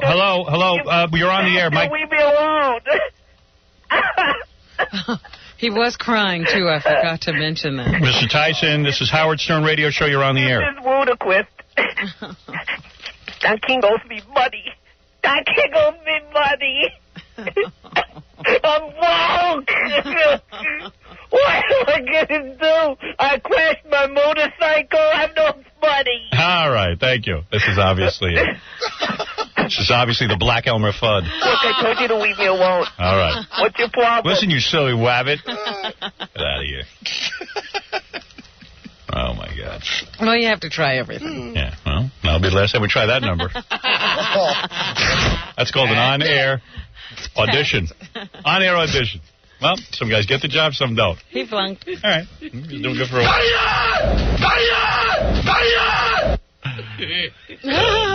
I'm reading in the rag papers that, first of all, everything's about Katie Couric. Yes. I think that, Matt Lauer is going to her side and everything. Right, and that she was the one who said that Matt should do the Hillary Clinton interview. Yeah. Because they wanted to bring in somebody from the evening news to do it. Yeah, I think they're trying to imply that, Katie has a crush on Matt Lauer. Well, that has been actually written in the tabloids. Yeah, but you want to know something? I know Matt, and I know the chicks he gets. Sure. Supermodels and stuff. He ain't got anything for Katie Couric, except maybe friendship. What I hear about him, though, is that, these supermodels burn him so bad. You know why? Because he's a wimp. And then he always comes back to NBC, and I guess he cries to the makeup women and stuff, because, women are just mad about him. Right. And they'll listen to his crap. Until they get sick of him. Asswipe. Well, they don't get sick of him because they think, oh, yes, one of these days he's going to turn to me and realize I'm the right one. Asswipe. So he comes crying to them about the supermodels that he's never going to date one of them again. Yeah, and then the next week he goes out with another one. Yeah. We knew him back when he had to date Jill Rappaport. We knew him back when he was working for Channel 5 here in New York, Fox. Hardly. hardly working for him. In fact, I did a pilot. This is really kind of funny. I did a pilot for Fox Television back in 1901, I guess. Yeah, I don't know when it was. How many years ago was that? 1987. And Matt Lauer was working at Fox, on the local Channel 5. And we did a sketch where we needed Jackie and Fred to be dressed up as handymen who were wheeling in a brand new talk show host in a box. Yeah. And then the box drops, and after it drops, it turns into me. So the guy who was the talk show host was Matt Lauer. And he was the good-looking talk show host. After the box drops, I come popping out. But he was down on his luck if he was doing that for us. Yeah. And then he went to HBO for a while, then they got rid of him there. And I understand he was thinking of going back to being a carpenter or something. Right, he was thinking of getting out of the business. Things were going so badly. Yeah, that's what it was, landscaping. He was going to start a landscaping business. No kidding. Yep. And then so that's who he really is, a landscaper. Yeah, because then it dawned on him that, hey, maybe I'll be a newsman. And then he went to work for local Channel 4 here. Somebody figured out to put him on the news. Yeah. And chicks were going gaga over him. They finally figured out in news here in New York, they figured this out in L.A. for years, that if you just take a good-looking guy, doesn't matter if he's ever done journalism. If you take a good-looking guy and let him read off the teleprompter, maybe some women will tune in. That's right. And they finally figured it out. And it was such a novelty here that they had a good-looking guy that they put him on the Today Show. I always thought that was the secret to Chuck Scarborough. Yeah. Because he always looked like a Sears underwear model. Yeah. He is a Sears underwear model, actually. I think that's where they found him. Oprah Winfrey declares war on Jerry Springer. She says, I'll beat him in the ratings without getting down in the gutter. That I'd like to see. Forget about it. I watched that show yesterday. There's no way you're going to beat him. I watched Oprah yesterday. It was the single most depressing show. I think that she thinks she's Jerry Lewis now and she has to conduct a telethon. She raises money, which is fine and a good thing. But, dude, people watching TV don't want to be hit up for money every minute. That's what commercials are. Every minute she's raising money for her Angel Network. Quite frankly, give 10% of your income. You could raise the same amount of money. Yep. And yesterday's show, they had a doctor on telling you about all the things that could go wrong with your body and how ill you're going to get. And I'm watching this and I go, you know what? I'm a hypochondriac. I don't need to see this because I'll get every illness they're talking about. And I flicked it off. No, Jerry Springer is just fun. Yeah, just people beating the crap out of each other. And cursing. Black people in white trash yelling at each other and pummeling each other. What did he have on yesterday? The topic was, keep your hands off my man. And was it a lot of toothless black people? It was. There was one pair of sisters who were black. Yeah. And then the rest were white. Let me guess. And the black sisters were probably sleeping with the same guy. Of course. It was keep your hands off my man. There you go. I can produce that show. And everybody cursed. I mean, the families were so bizarre looking. There was one guy who had 2 mothers and 2 girlfriends. Yeah. And they were all cursing at each other. Yeah. You know who else is good? Jenny Jones. Except she's doing something weird now. She has rock bands on to perform while people are beating each other up. At the end of her show, every day there's a rock band. Yeah. No matter what the topic is. Yeah. You can just see people massacre each other, and then some guy comes out and sings. I saw yesterday Jenny Jones had strippers on with their boyfriends. And, it was like, baby, please don't take your clothes off anymore, was the topic. And then all of a sudden, some rock band came out and started singing. And I was like, wow, this is a weird mix. Like all of a sudden, in the middle of it, there's like people performing. Yeah, I've seen it a couple of times. On the makeover shows, when the girls come out with their makeovers, she'll have a band playing so they can dance out in their new clothes. I know. It's wild. Myra, you're on the air. Okay. I am right now? Yeah. Okay. This is Howard? Yes, it is. No, it's not. Okay, thank you for the call. No, yes, it is. Okay, no, this is for Fred. I was just wondering if Fred was planning on bringing Allison to Phoenix on Friday, because if not, I'll give him whatever he wants. Now, let me get this straight. Fred, what are you doing? You going to Phoenix? He's doing a gig. Tempe, yeah. Tempe, Arizona? Yeah. Tempe. What are you doing, a musical gig? Yeah, music. Fred plays that special music of his that he writes in his bedroom. Fred's a pro.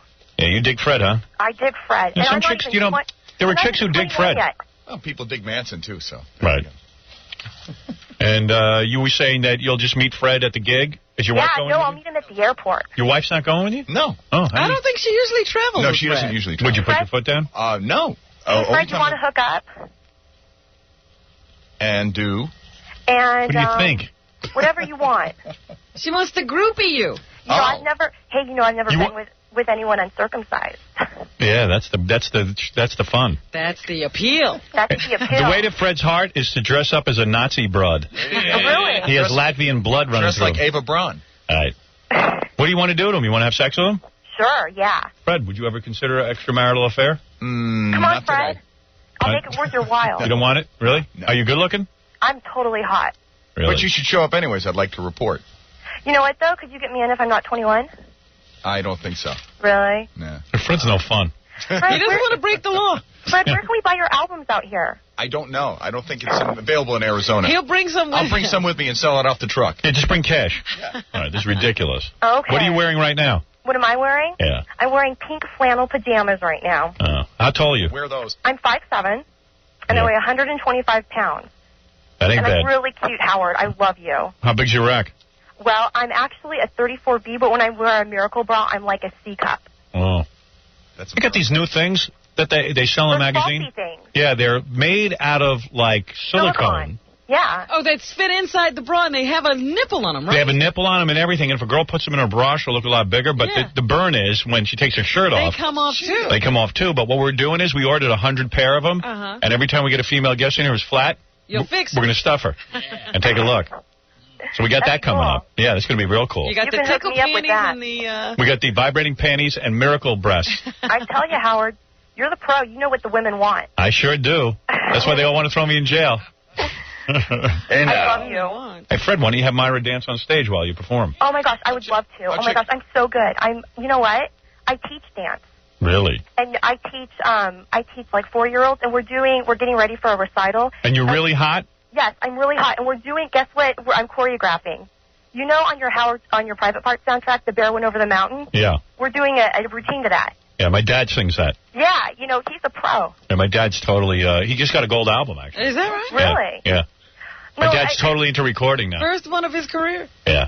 It is my dream to come see you, Howard. All right. Well, listen, come on down, and I'll hang with you. Really? I'll do you if Fred won't. All right. I'll make it worth your time. Yeah, I'm not a pussy like Fred. I'll take advantage of you. Yeah, all right. Yeah, right. What are you, 19? What I like. You're 20? I'm 20. You're 20. That's the age I like. Yeah, I'm a nice young broad for you. Are you good at oral?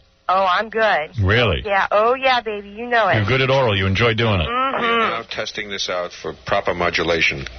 As you will know, when you record, the proper modulation that is required is for the electric eye, which is a green type of tube, will open and close as we record. Now I will play this back to hear the quality, whether this is operating. Thank you. My dad rocks. They're going to have 4-year-olds dancing to this? Yeah. The bear went over the mountain, the bear went over the mountain, the bear went over the mountain to see what he could see. My dad never had oral. How do you know? What do you think? Yeah, believe me. He did. He got it from a whore, not my mom. What do you think he did? Have you ever asked your dad that? Mom, have you ever given Dad oral? No. But I tell you. She's not going to tell you. She's lying. Have you ever given Dad anal? No. Would you ever give Dad oral or anal in the future? No. Well, he doesn't even have any prospects of getting it. Has my dad ever had sex since Woodstock? No. Why don't you spread your legs and give Dad some? I don't know. You don't know? I don't know. What's to know? Either you're going to do it or not. You know, maybe you get some pleasure from it. I don't know. Now, don't forget, Howard. A, B, C, D, E, F, G, H, I, J, K. I was raised by these two mental cases. My dad sings a good song, doesn't he? Oh, yeah. And my mom loves it.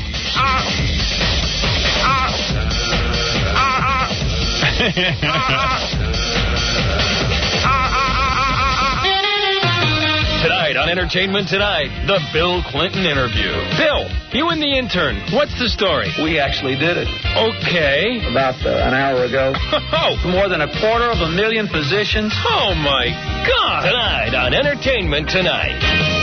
From the sulfuric rivers of Meridian, it's the slag heap to smell known as the Howard Stern Show. Hello, my name is Satan, slime and filth from another world. Donkey muck, slug sludge, performed by demonic morons in a service to a doltish phantasma, pure evil. Howard Stern will leave you drenched in your own bile as you gag, vomit, retched to the demented sounds of screaming vermin. You will whirl helpless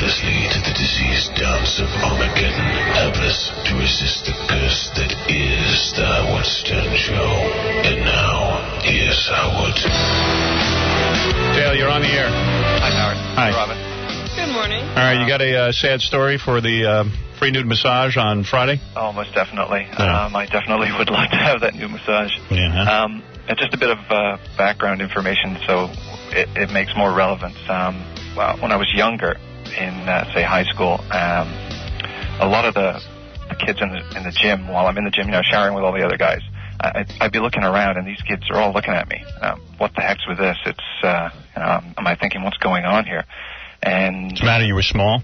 No, actually, it's quite the opposite. I didn't find out that I was different than the others until my first girlfriend. She told me it was at least 1.5, almost 2 times the size of her last boyfriend. Your genitals, your penis? Yes, exactly. Really? And that don't sound so sad to me. Well, I get it's not any good at all from here.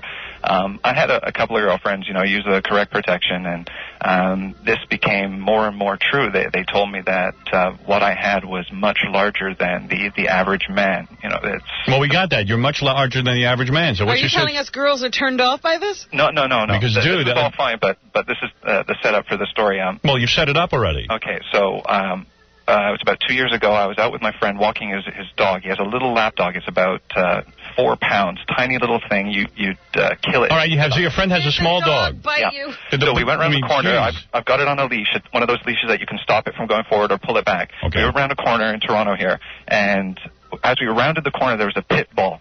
And now in Toronto, we've had this problem with pit bulls grabbing children, hurting children, so these pit bulls have to be muzzled or restrained in some manner. Okay. And the guy who had the pit bull was drunk out of his mind, some sort of street person, but with a big dog. So I immediately bent down to pick up this dog, and the guy was about 2 feet away, and I don't know what it was, the power of this muscular dog just jumped. I was bending at the knees, pulling the dog into my chest, and the dog grabbed me, the upper right thigh, and my privates, and just clamped. Your testicle or your penis? Both. Wow, testicle and penis. And tore a huge scar from about 4 inches from my knee up, all the way up, into my privates. So did you lose part of your penis? I lost a whole side of it. I had about 14 stitches on my leg, and I had to undergo microsurgery to repair the blood vessels in my privates. It's like a gay pit bull. Yeah. But the worst part of it was horseshoe jackass. Sal, I told you, now we're going to get these calls every day. God damn him. Oh, here we go. The guy told the worst story. I know. It's like, this is awful. Yeah.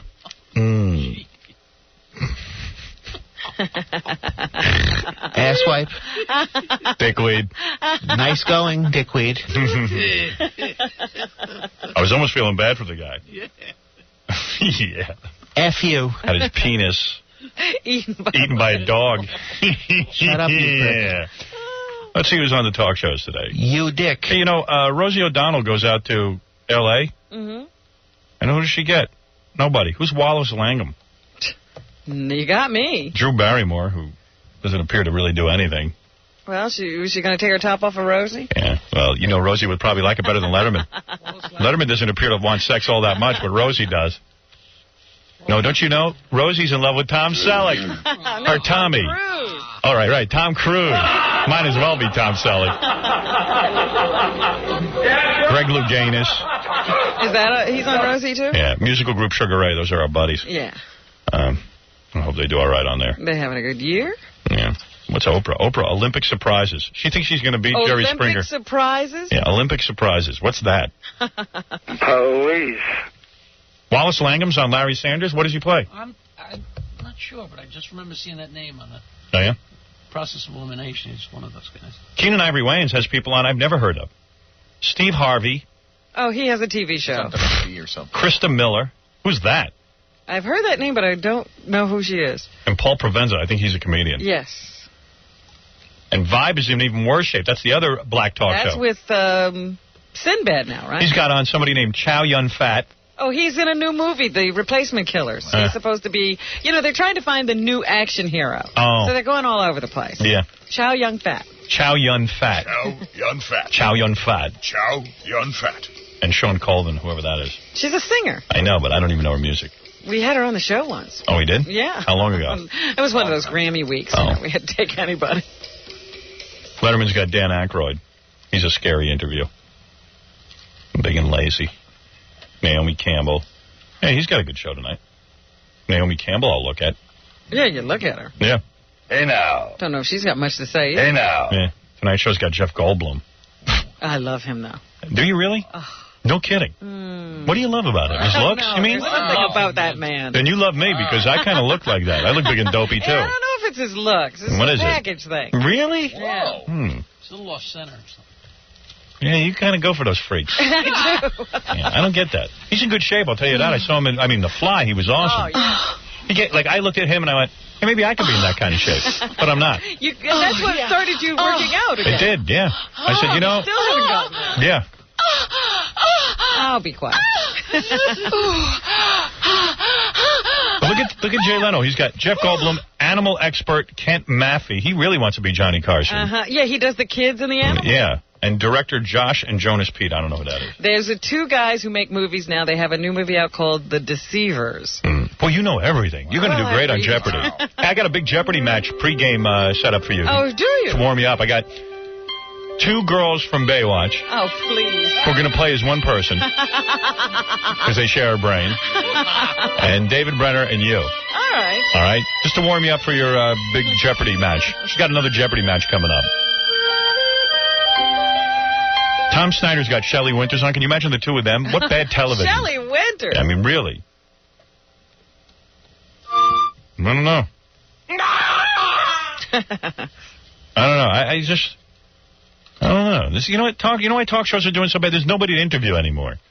And I believe that the stars these days who have no desire to have any fun, they only come on when they're plugging something. Yeah. I think so. I talk about. Yeah. I'm doing that now, too. I'm not going to go on talk shows for 3 years.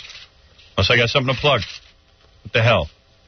Kiefer Sutherland's going through a divorce according to this paper here. The wife gave him a kiss-off. Yeah, again, he's what the dealio? Yeah. That's great, man. Keep switching wives. I think that's so great. Why don't you do it then? I can't do it. Why you have a problem? I like my wife too much. Hey, you know what? Katie Couric's husband who just died looks just like Matt Lauer. Yeah. Yes, he does. Yeah. Looks just like him. Do you think she ever gave him oral sex? Of course. I have a friend who says to me, no way she ever gave him oral sex. Why no would way she does. say that? He just has that feeling. Doesn't know the woman, doesn't just watches her on TV. He's a fan, and he says there's no way. There's no way? I don't believe it. She seems like real uptight. Nah, I don't think so. What do you think, Jackie? I think, of course, she did. You do? I hope hope somebody's doing it. Here's some guy suing his wife. He wants the breast implants back. He got her breast implants, and she ran off with another guy. When she got breast implants, and he wants them back. You think he's right? Yep, I sure do. I sure do. But it is a gift. Yep. When you give a gift, you can't say you don't want somebody else to get it. Yeah. Hey, look at Robert Downey Jr.'s prison nightmare. A death threat, violent prisoners, inedible food, and cockroaches push him in the edge. Didn't he have the option of buying himself into one of those celebrity prisons? He's a nut. He is really nuts. He is in a nightmare. What's wrong with that guy? I don't know. Jeez. Man, he must love drugs. They got to be good. They got to be good. What the dealio? I've done drugs, man, but I didn't enjoy it the way he did. Never got to that point. No. Never liked it that much. Not so much you'd go to jail. I like sedatives. I'm a big fan of those. I might go back to them. I'm thinking of getting on them. Once in a while. What is your problem? What is your problem?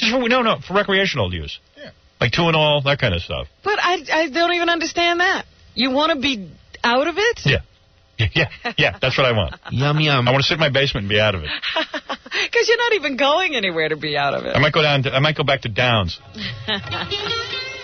I want to join Gary, my producer, Baba Booey. How are you going to be joining him? Well, I want to sedate myself so I don't get too nervous about anything. What is this? Why Julia Roberts can't get a date? What the hell is this about? Why is that? You want to hear this? This is ridiculous. She better take up that hypnosis technique. Men never ask me for a date, says Julia Roberts. Like, maybe she ought to chill out. What do you mean? How many dates does she need?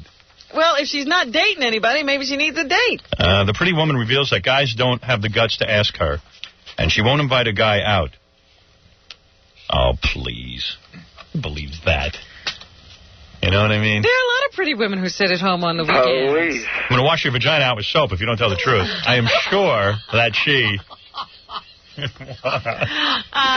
Matt, you never heard that expression?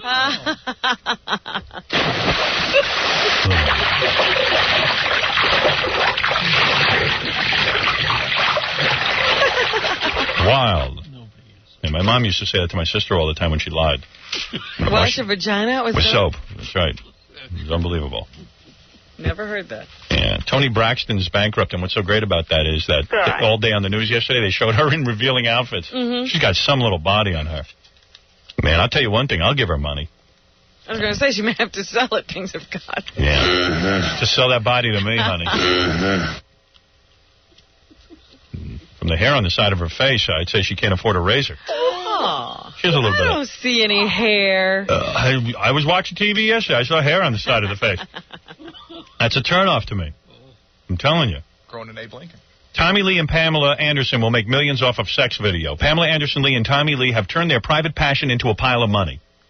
The ex-Baywatch blonde and her motley husband have secretly cut a deal that will earn them at least $8 million and as much as $15 million from the home porno tape that's now being sold nationwide. This makes total sense to me. Why not? How else are they making money?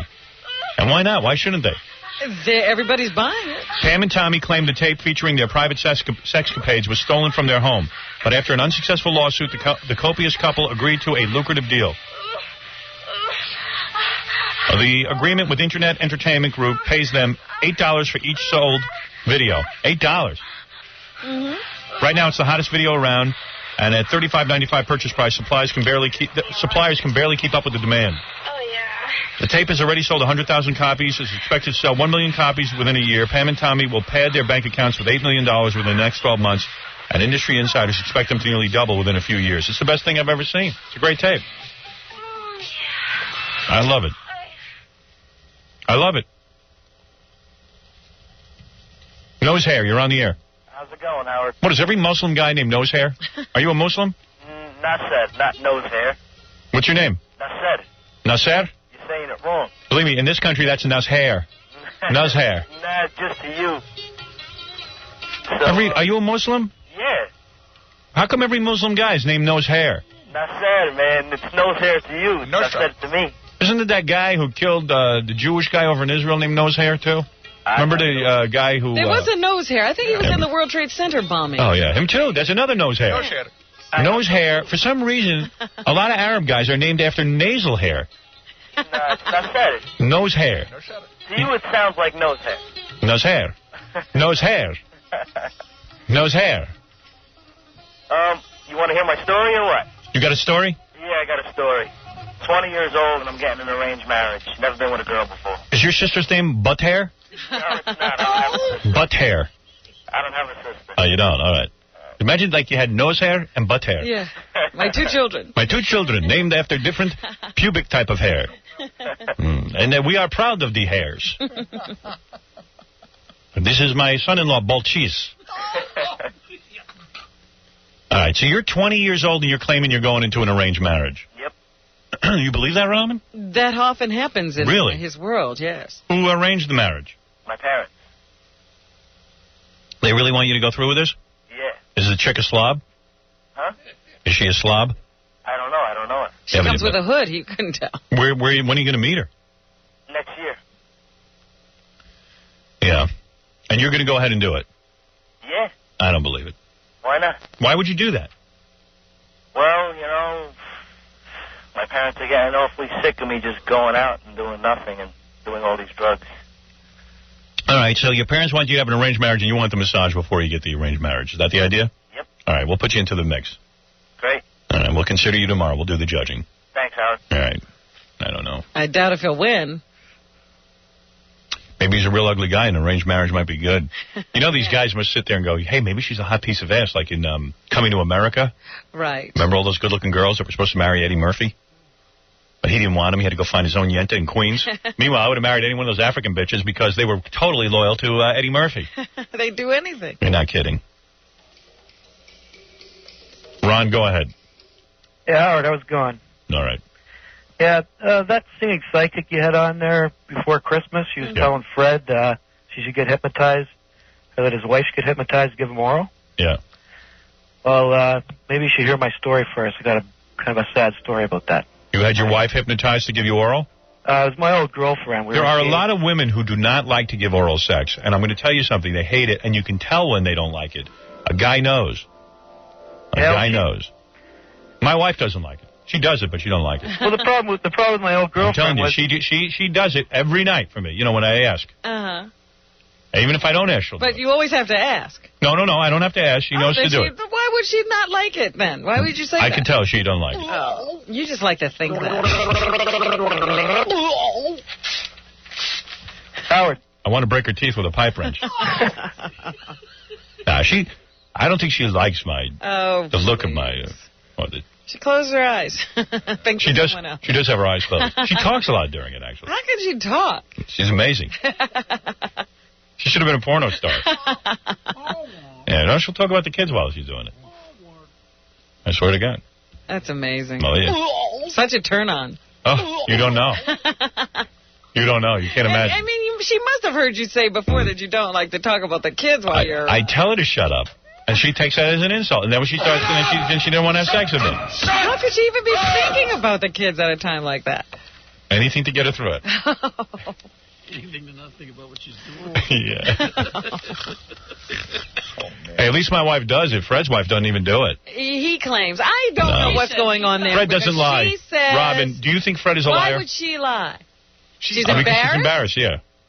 She's done it, though. She's done it, but not... She's done it, but... She doesn't like it, right? I don't think she's fond of it. Right. She will deny it. She will deny what? That she doesn't... like it? No, she denies that... She denies that she doesn't do it, but she doesn't do it. If Fred really makes an issue of it, she'll do it. The thing with my girlfriend was that she wouldn't really finish the job. Right. I understand. You don't have to say any more than that. Okay. So, anyways, we went to this bar. You know where they have the hypnotists at the bar? Yeah. Oh, I didn't know they hypnotized you at the bar now. Right. Oh, yeah, they have... Oh, yeah, they got alcohol doesn't work, so you take them over to the hypnotist. Imagine your broad hates oral sex so much they got to hypnotize her and get her drunk. Man, that's the time to switch broads. Actually, she got asked to go up on stage, and afterwards, the hypnotist will say, you want to quit smoking or lose some weight or something like that. Well, I slipped the hypnotist like $50. Right. And said, would you hypnotize my girlfriend that my my orgasm. The hypnotist. Can you hypnotize her to have me taste like Bailey's liqueur? Yeah. Right? So he did. Okay? He did it? He did it. And now she thinks she tastes like Bailey's?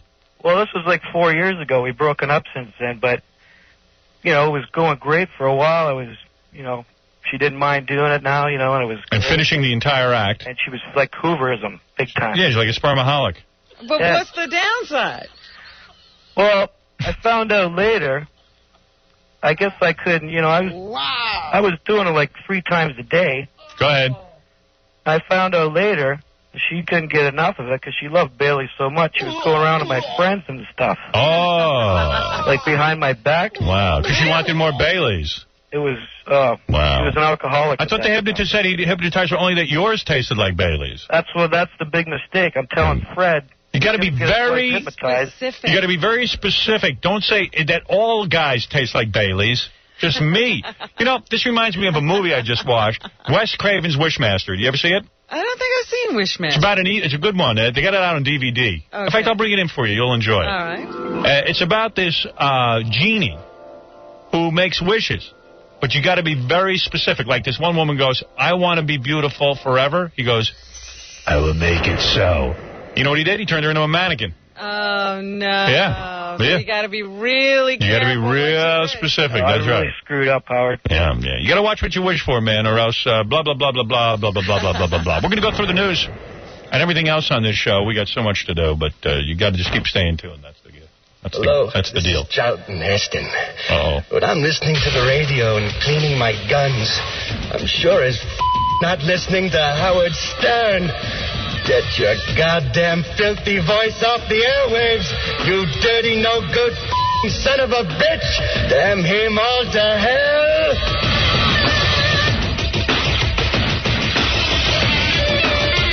The Howard Stern Show.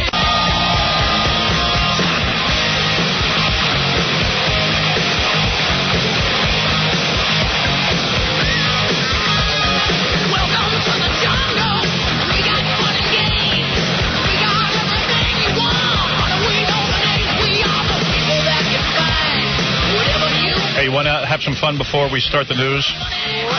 Listen to this. I've got a tape of Melrose Larry Green, the guy who stands out in Los Angeles with a sign that says Howard Stern is God.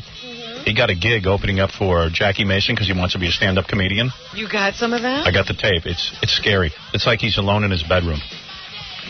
I've never seen It's like he's king of comedy. Yeah, he wants to be a comedian. He wants to be famous and stuff, but he has no act and he has no delivery, but he's willing to get up on stage and do jokes. And it's great because the people are in shock. They don't know what to think, huh? They don't. But he does have an act. I'll give him that. Bad one, but he has an act. It is material. It is material. Here we go. Sit back, relax, and listen to a guy bomb. The styling. The stylings of Melrose Larry Green. Good evening, everybody. My name is Melrose Larry Green. Can you hear me? How you doing tonight, Boca Raton? I just flew in here on the Jewish Italian airline Vel'Altalia. First of all, why is it Jewish Italian? Vel'Altalia? On the Jewish airline, Vel'Altalia. What does Italian have to do with it? Right? I guess the Italia is the... Alitalia. Yeah, Vel'Altalia. Oh, Vel'Altalia. Yeah. There's a joke. Vel'Altalia. All right. There's a joke somewhere there. Yeah. But isn't it great how the audience is not even responding? It's so great. They're not even giving him a sort of... Thank goodness for this audience. Yeah, they're not even giving him sort of like a pleasant... an appreciative or... Right, anything. Sympathy applause. They're not even booing him. No, it's great. It's like he's not there. Had a great flight. While I got on board, he said, welcome, welcome, welcome. Welcome aboard flight 498, marked down from flight 598. Made love to a girl last night. When I got done, I said to her, how was it?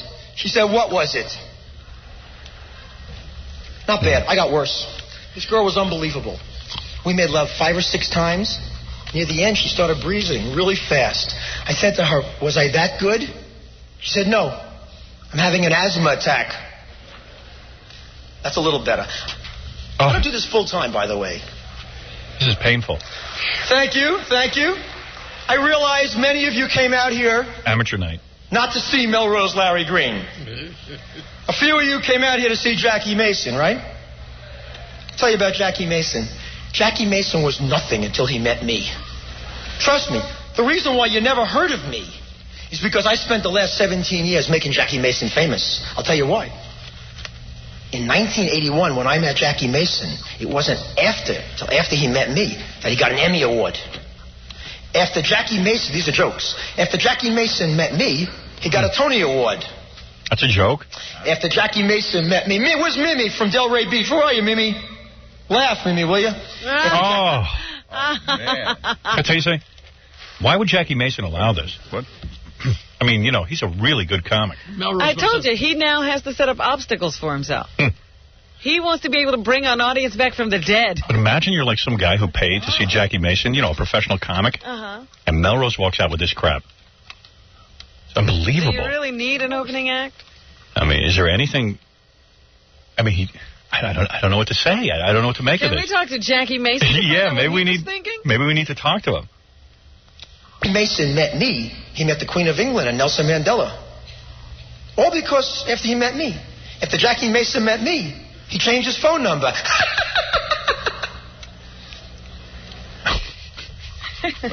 What? He's mental.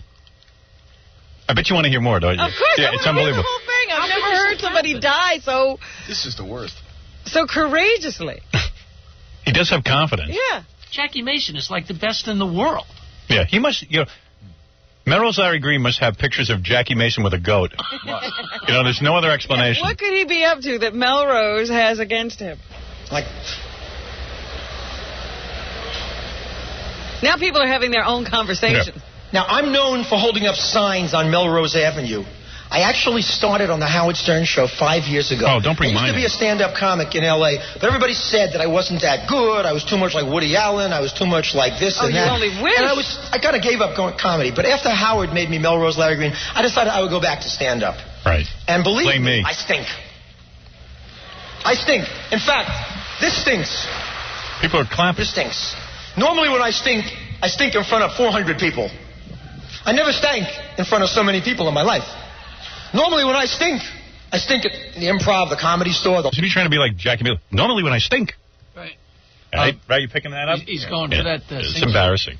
Howard, Mike Ganji, dealt with Jackie Mason's people when we were taping this whole thing, and there was an explanation why Melrose Larry Green is opening up. What is the explanation? Jackie can't say no. He's too nice a guy. He just can't say no to anybody. Really? Let me go ask him for money. Yeah. I mean, there's a bizarre explanation. He said no to his wife. He got divorced. Yeah.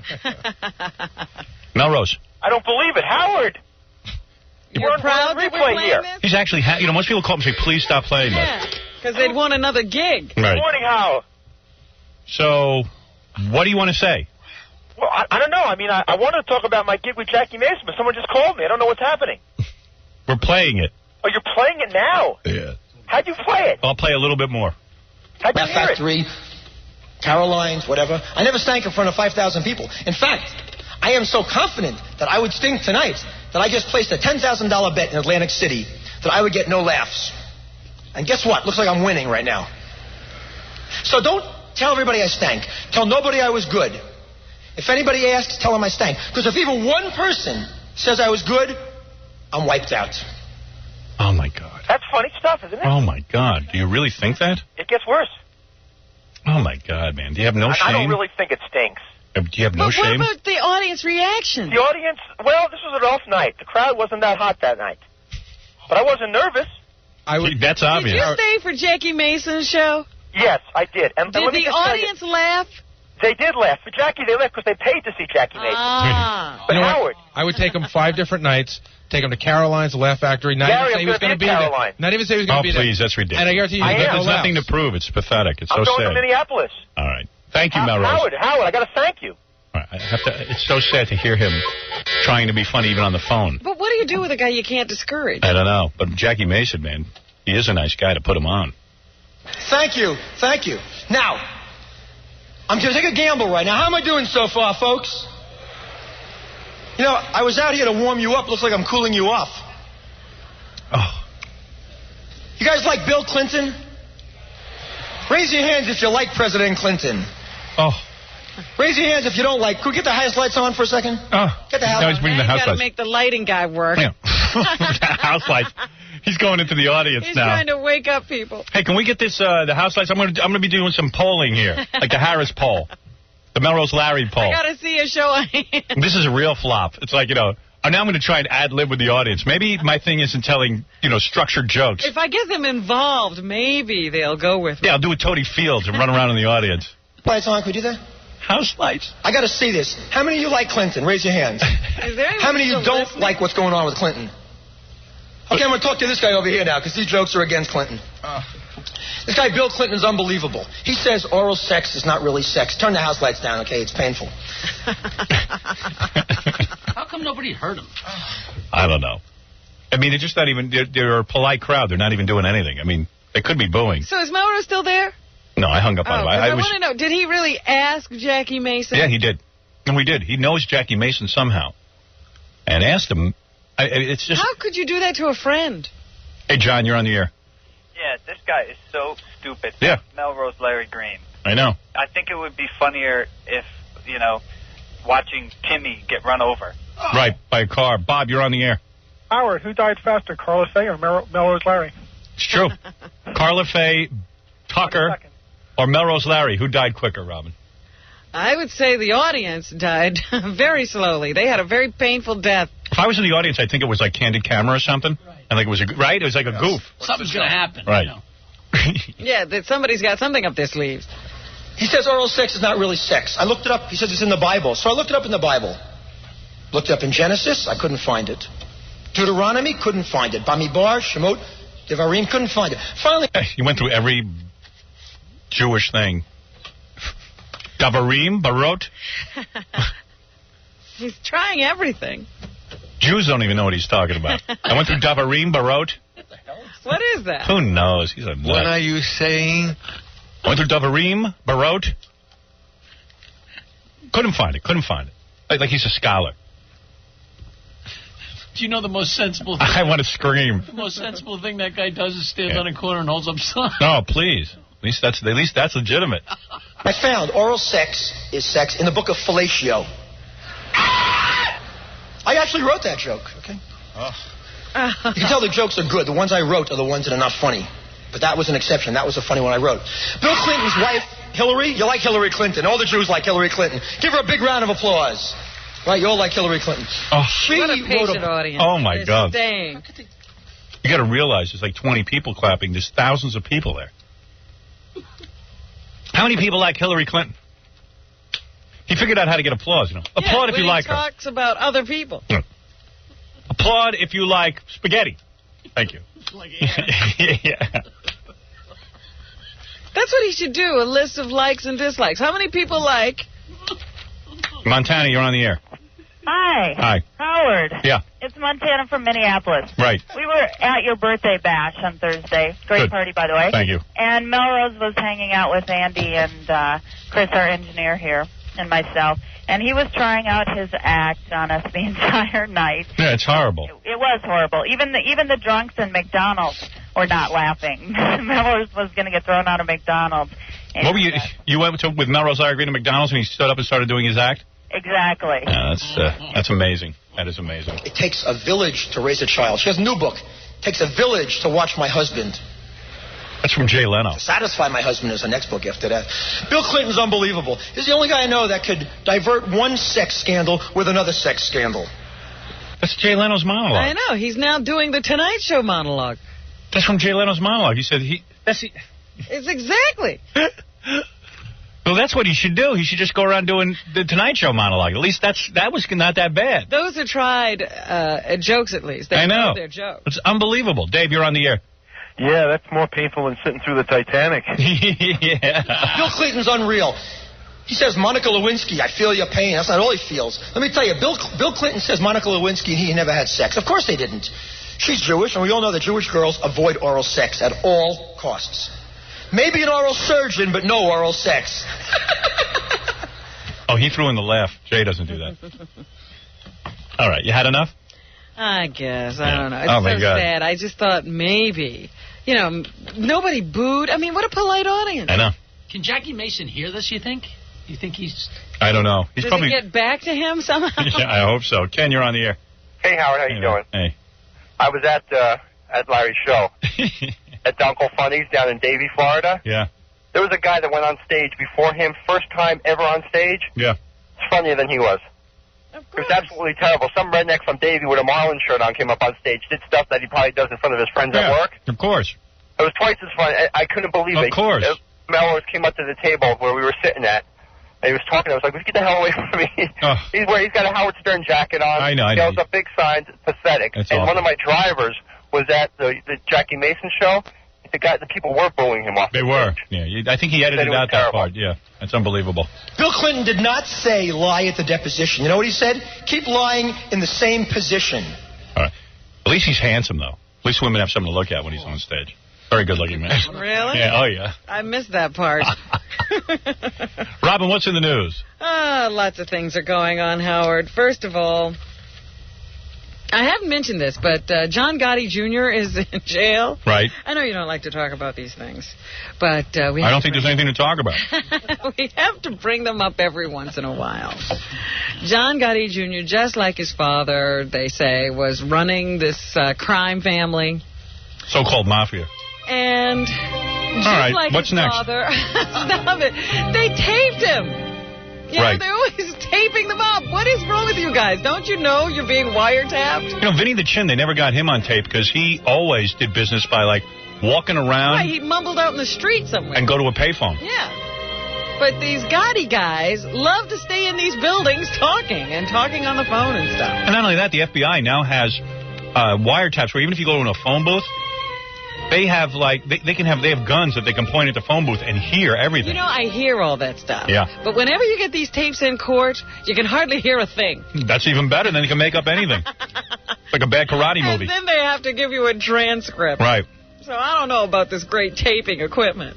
But anyway, then the other thing he did was, like they locked him up, and then, of course, they have to go through the arraignment and the bail and all that stuff. Right. And now they've, socked him with a really high bail because he was in jail threatening people's lives. Really? Yeah. So They said, well, we can't let him out of jail. Listen to him. Yeah, but you ever been in jail? There's a lot of dangerous people there. You got to threaten he's them. talking about the people who, co-defendants and all kinds of people. Well, he would like to see not be here anymore. So I'm sure there's a good explanation. All right, what else is in the news? I just think it's kind of funny. I mean, what do you have to do? Do you need to write the stuff on the wall? You're not supposed to talk about who you'd like to see killed while you're in jail? Innocent until proven guilty. Okay, go ahead. I'm just telling you what's going on. All right, no big deal. All right, go ahead. I don't believe you're still afraid of the mob. I never talk about the mob. Never talk about it. I couldn't believe when you asked the governor and the mayor if they weren't afraid. That's right, I did.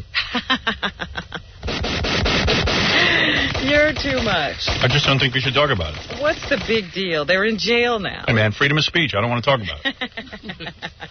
All right?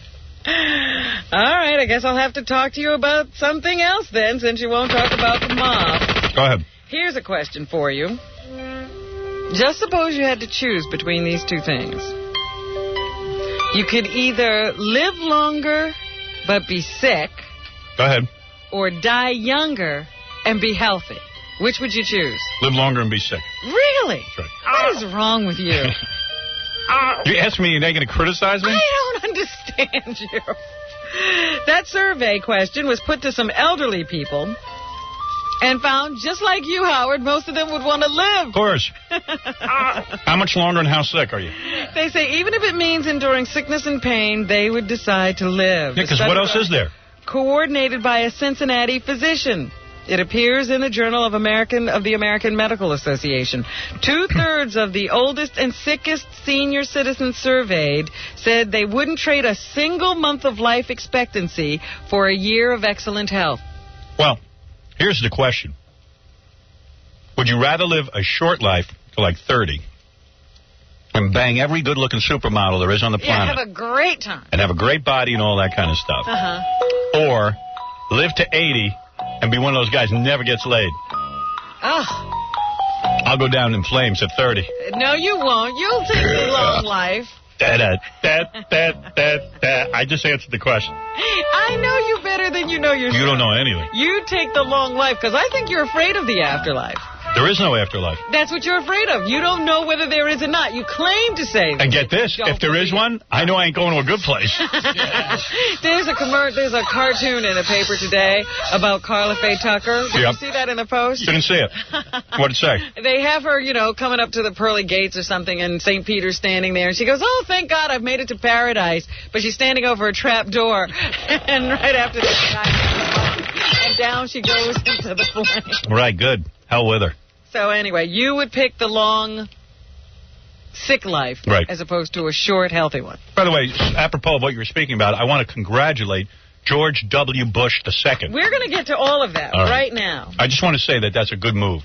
George W. Bush, after all of the Supreme Court appeals were done, said he couldn't see his way clear to give Karla Faye a break. Here's George W. Bush. Hey, that's the man of the hour.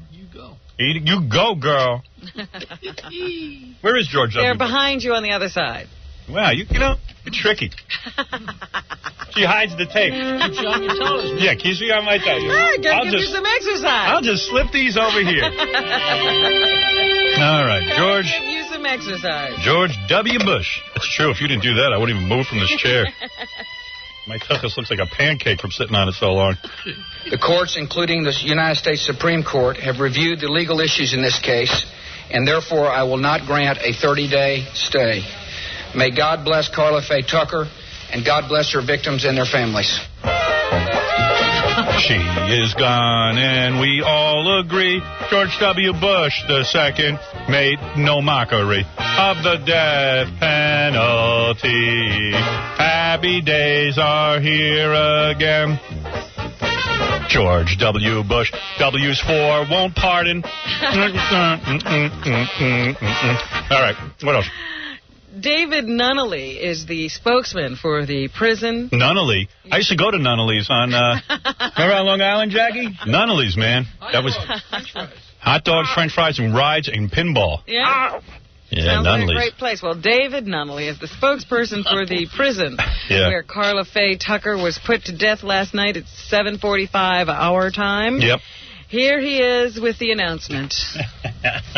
Karla Faye Tucker, Yeah. Been executed by lethal injection. Oh, I didn't know how to do it in the Texas. crime of capital murder. Whoops. She was pronounced dead at 6:45 p.m. Found Jesus a day too late. And what did Karla Faye have to say before she got her dose? I'm going to Disneyland. That's what she said. Told her husband that she loved him.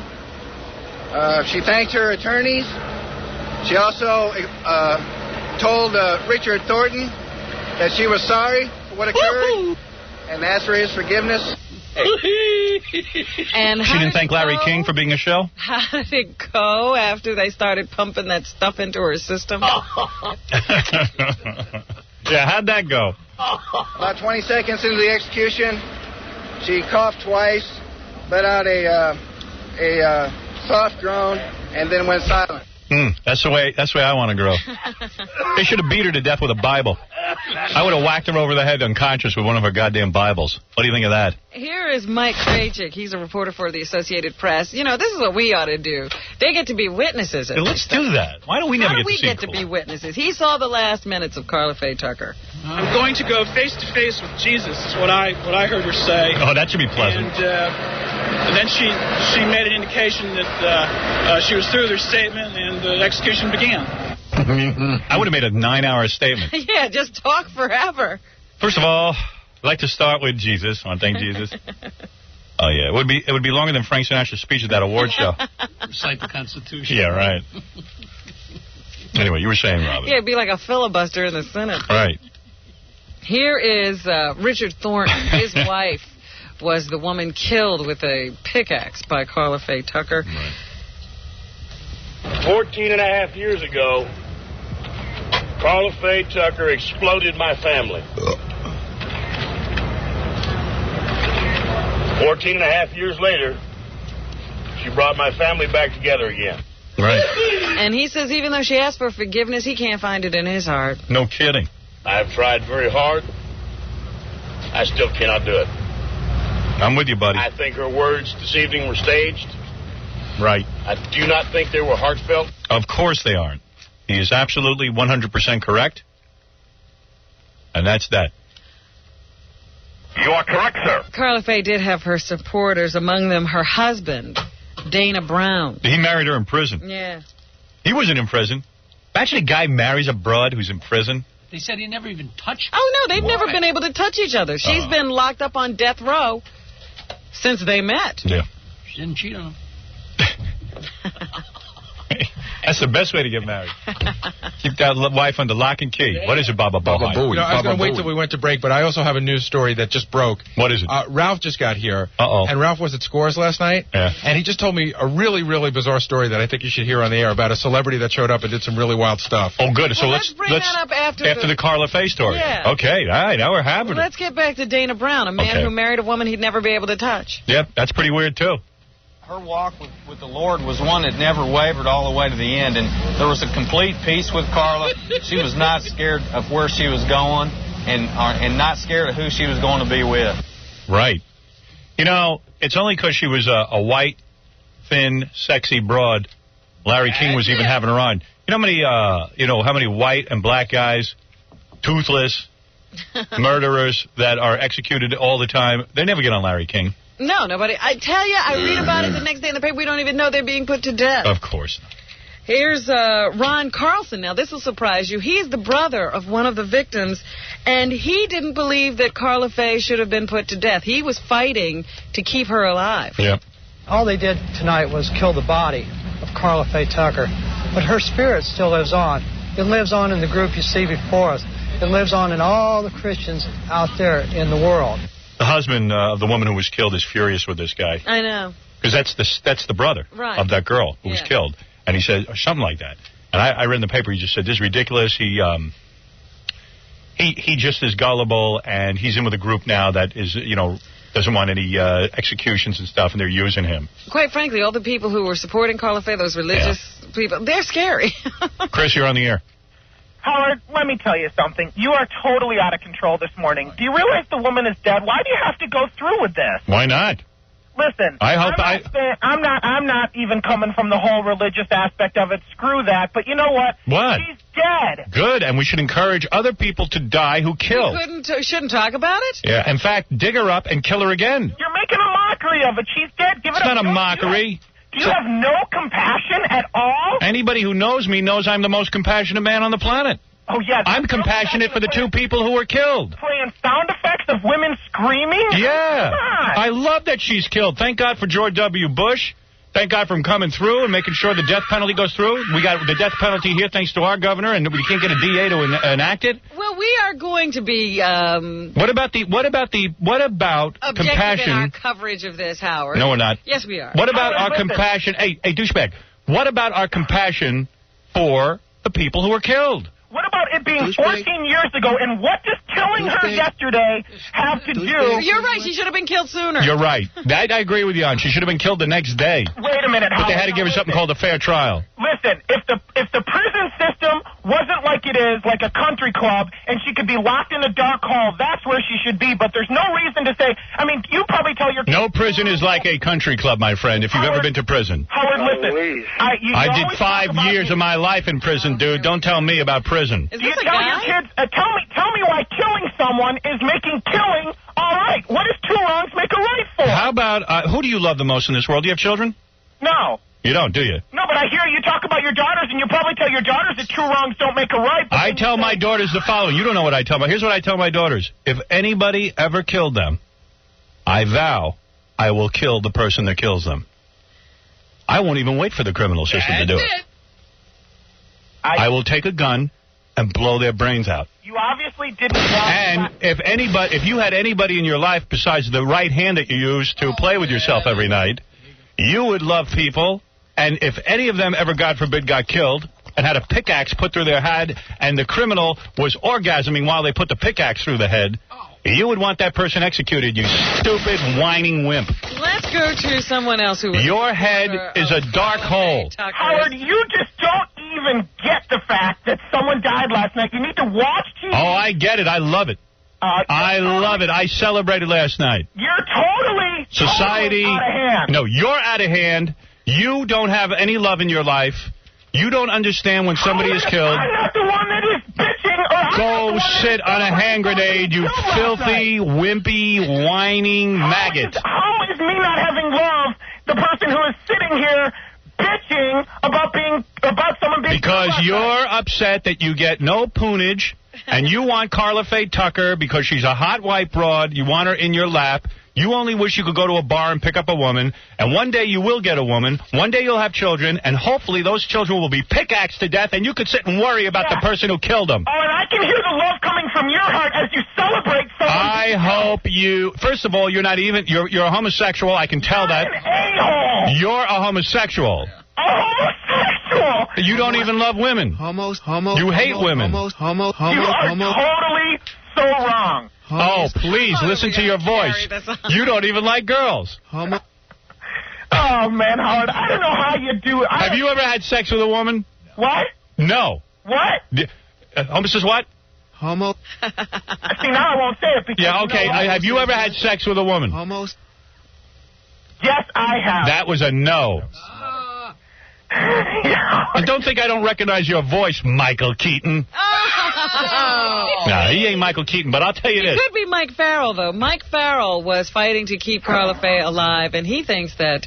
Wait a second. I'm not done with this guy yet. Well, you can argue with him after you listen to Mike Farrell. Get Mike Farrell. A live wire on the phone. Guys, totally. Howard. Listen to Mike Farrell. Oh, please, sir. You're making no sense. Oh, Lord. If anybody ever in your family, and this is the last time I'll say it. Maybe Mike will persuade you to think more like this guy. All right, douchebag, you want to hear Mike Farrell? Howard, I want to know one thing. Oh, God. Do you have any sort of forgiveness in your heart? Yes. No. You do? Yes, I do. Okay. Well, then, if someone was to kill one of your loved ones... Go ahead. You don't think that you could ever forgive them? You think that the only remedy is to kill them? Yes. How can you think that that's right? Because I have a very clear understanding of what's right and wrong. Makes anything right. What was your college major, stupidity? No, it was actually human sexuality. Yeah, well, there goes your intelligence. I have a master's degree, douchebag. Yeah, you got a master's degree in human sexuality. You need it. You know what? You're so hung up sexually and have so many sexual problems, you had to go to college to try to figure out how to fix them. No, I had to go to college to try to figure out. You never got laid. You never got laid, and now you're sitting and going to college about it. Let me tell you something, you angry, whimpering, whining baby. The day that you ever have anyone in your life that you love and they get pickaxed to death, you can be sure that I'll go to bat for you and make sure that person doesn't get killed. Yeah, that's exactly what I need. I need someone like you. Go study Blue Balls 101, which is what you've had for the last 40 years. Could we play Mike Farrell? All right, listen to Mike Farrell. I believe killing is wrong. Therefore, I think the death penalty is wrong, and I think we stoop to the level of the killer when we engage in it. I agree. See, I knew you'd agree with Mike Farrell. That's because you're a pussy. In fact, he says the death penalty sends the wrong message. Just like I don't believe that abortion should be used as a method of birth control. You idiot. So you know what? Don't ever get an abortion. It's the Pope on the phone. Yeah. No, I'll be smart enough to use birth control, douchebag. Play Mike Farrell. I did, didn't I? There's more. Tell Mike Farrell to shut his trap. And this guy is really annoying. Oh, I'm annoying. You're an idiot. People understand inherently that they don't want to take part in a killing, and that they are teaching their children through doing this kind of process that killing is all right under certain circumstances. This is exactly the wrong message. He doesn't believe in abortion, this guy on the phone. Can you imagine? He's a dick. I'd like to beat you to death with a fetus. You bastard. I said as a method of birth control. Yeah. Get the F word. You're a filthy mouth. Your filthy mouth. You filthy, filthy mouth. You use the F word. Your true colors came out. Now, that's because you are out of control. You are an idiot. Howard hasn't used the F word for an out of control person. All right, I hung up on him because he used the F word. You know how offended I am by that word. So anyway, Mike Farrell has more to say. Who is Mike Farrell? He is the guy who played Doctor on MASH. Get him off of here. He's an idiot. Isn't he the guy who left MASH? No, he came after Rogers left. Oh. Yeah. You were second choice. Listen, for example, to the American Bar Association, which has said we are killing minorities, we are killing retarded people, we are killing innocent people, we are killing people with mental damage. Mental damage, killing people with mental damage, a good idea. And capricious standards that are brought to bear in this process. We really have to, if we're going to be a sane and conscientious and thoughtful society. Someone ought to put a pickaxe in his head and see if he likes it. We really have to take a look at whether or not this process is doing us any good. Yeah. You know, I hear this guy still goes to the MASH set every day. I swear to God. He goes there every day looking for Alan Alda. He's wondering when filming starts. Yeah. That's right. That's right. Well, that is a wrap-up of our coverage of the death of Karla Faye Tucker. It took place last night. F her rotting skull. F her rotting skull. I'm going to dig her up in a few years and have sex with her skull. What do you think of that? Very well, Howard. Karla Faye.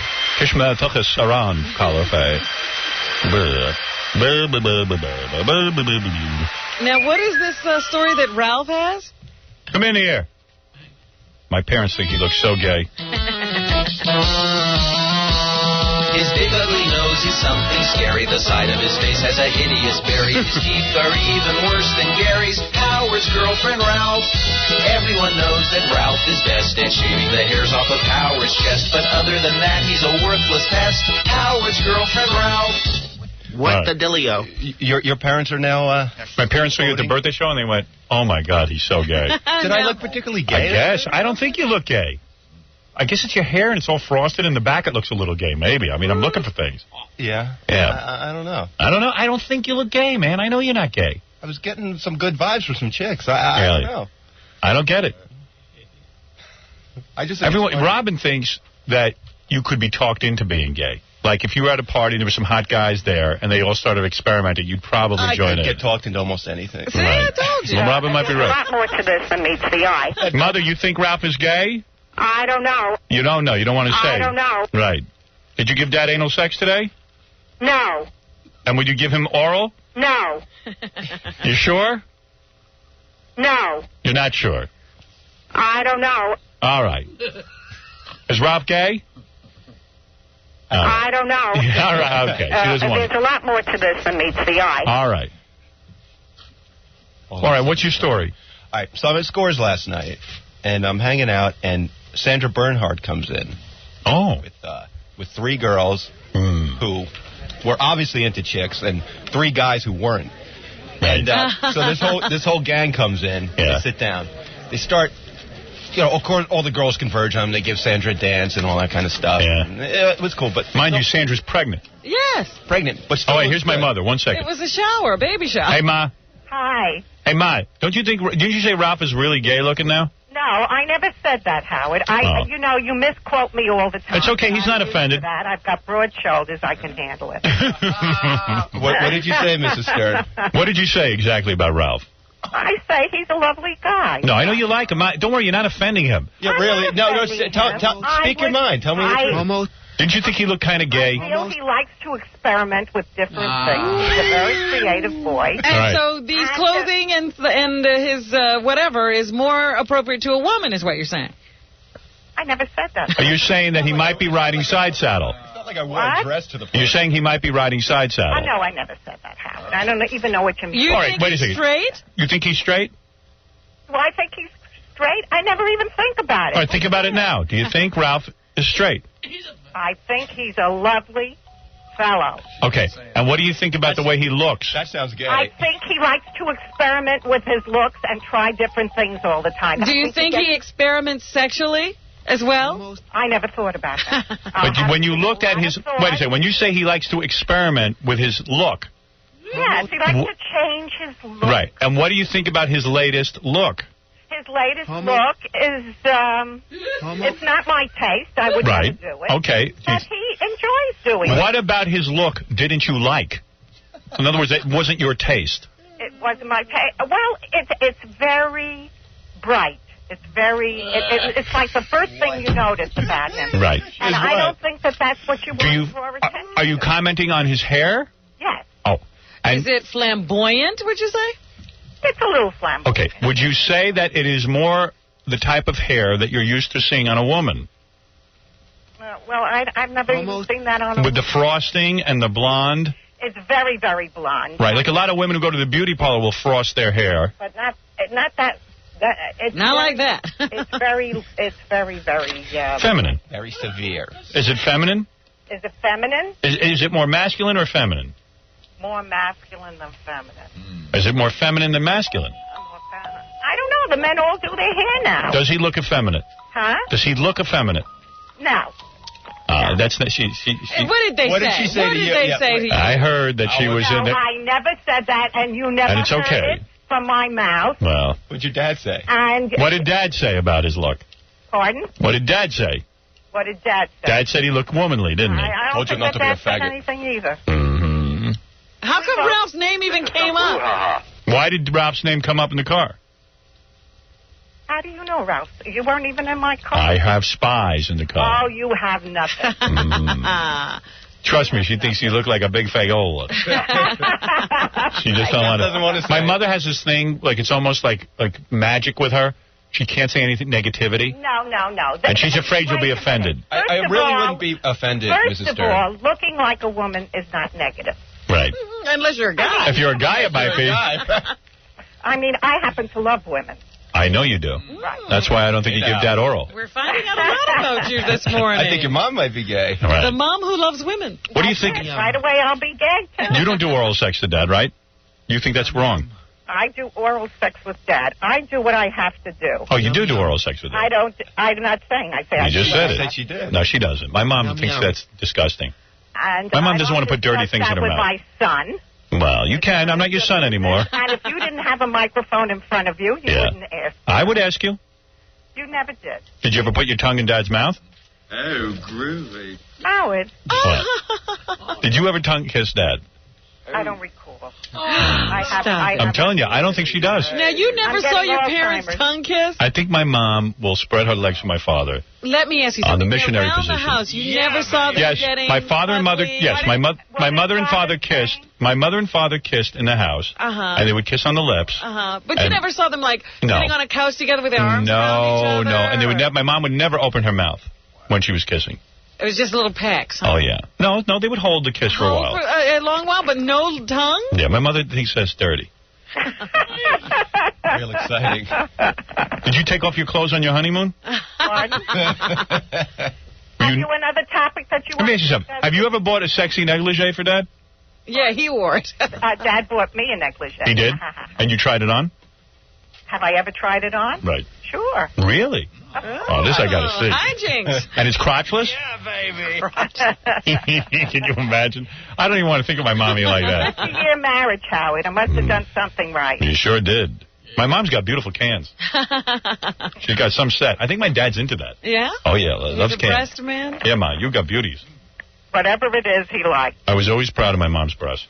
Always. Liked it. Because it would have been embarrassing for a flat-chested mother. Fire's burning. I had a buddy who had a flat-chested mother, and we found their falsies. Oh. And we always ridiculed them. Are you going to discuss something important with me? Oh, is Ralph gay? Is Ralph gay? I have the foggiest notion. Do you think he might? Don't know. See, she doesn't know. She doesn't know. She doesn't say no. Ralph's had a I don't know what his preference is. I never asked him. She spends a lot of time thinking about it, I'm sure. Right. I'll spend my day thinking if Ralph is gay or not. All right, Mommy. All right, Bubala. I love now you. Listen. Yes.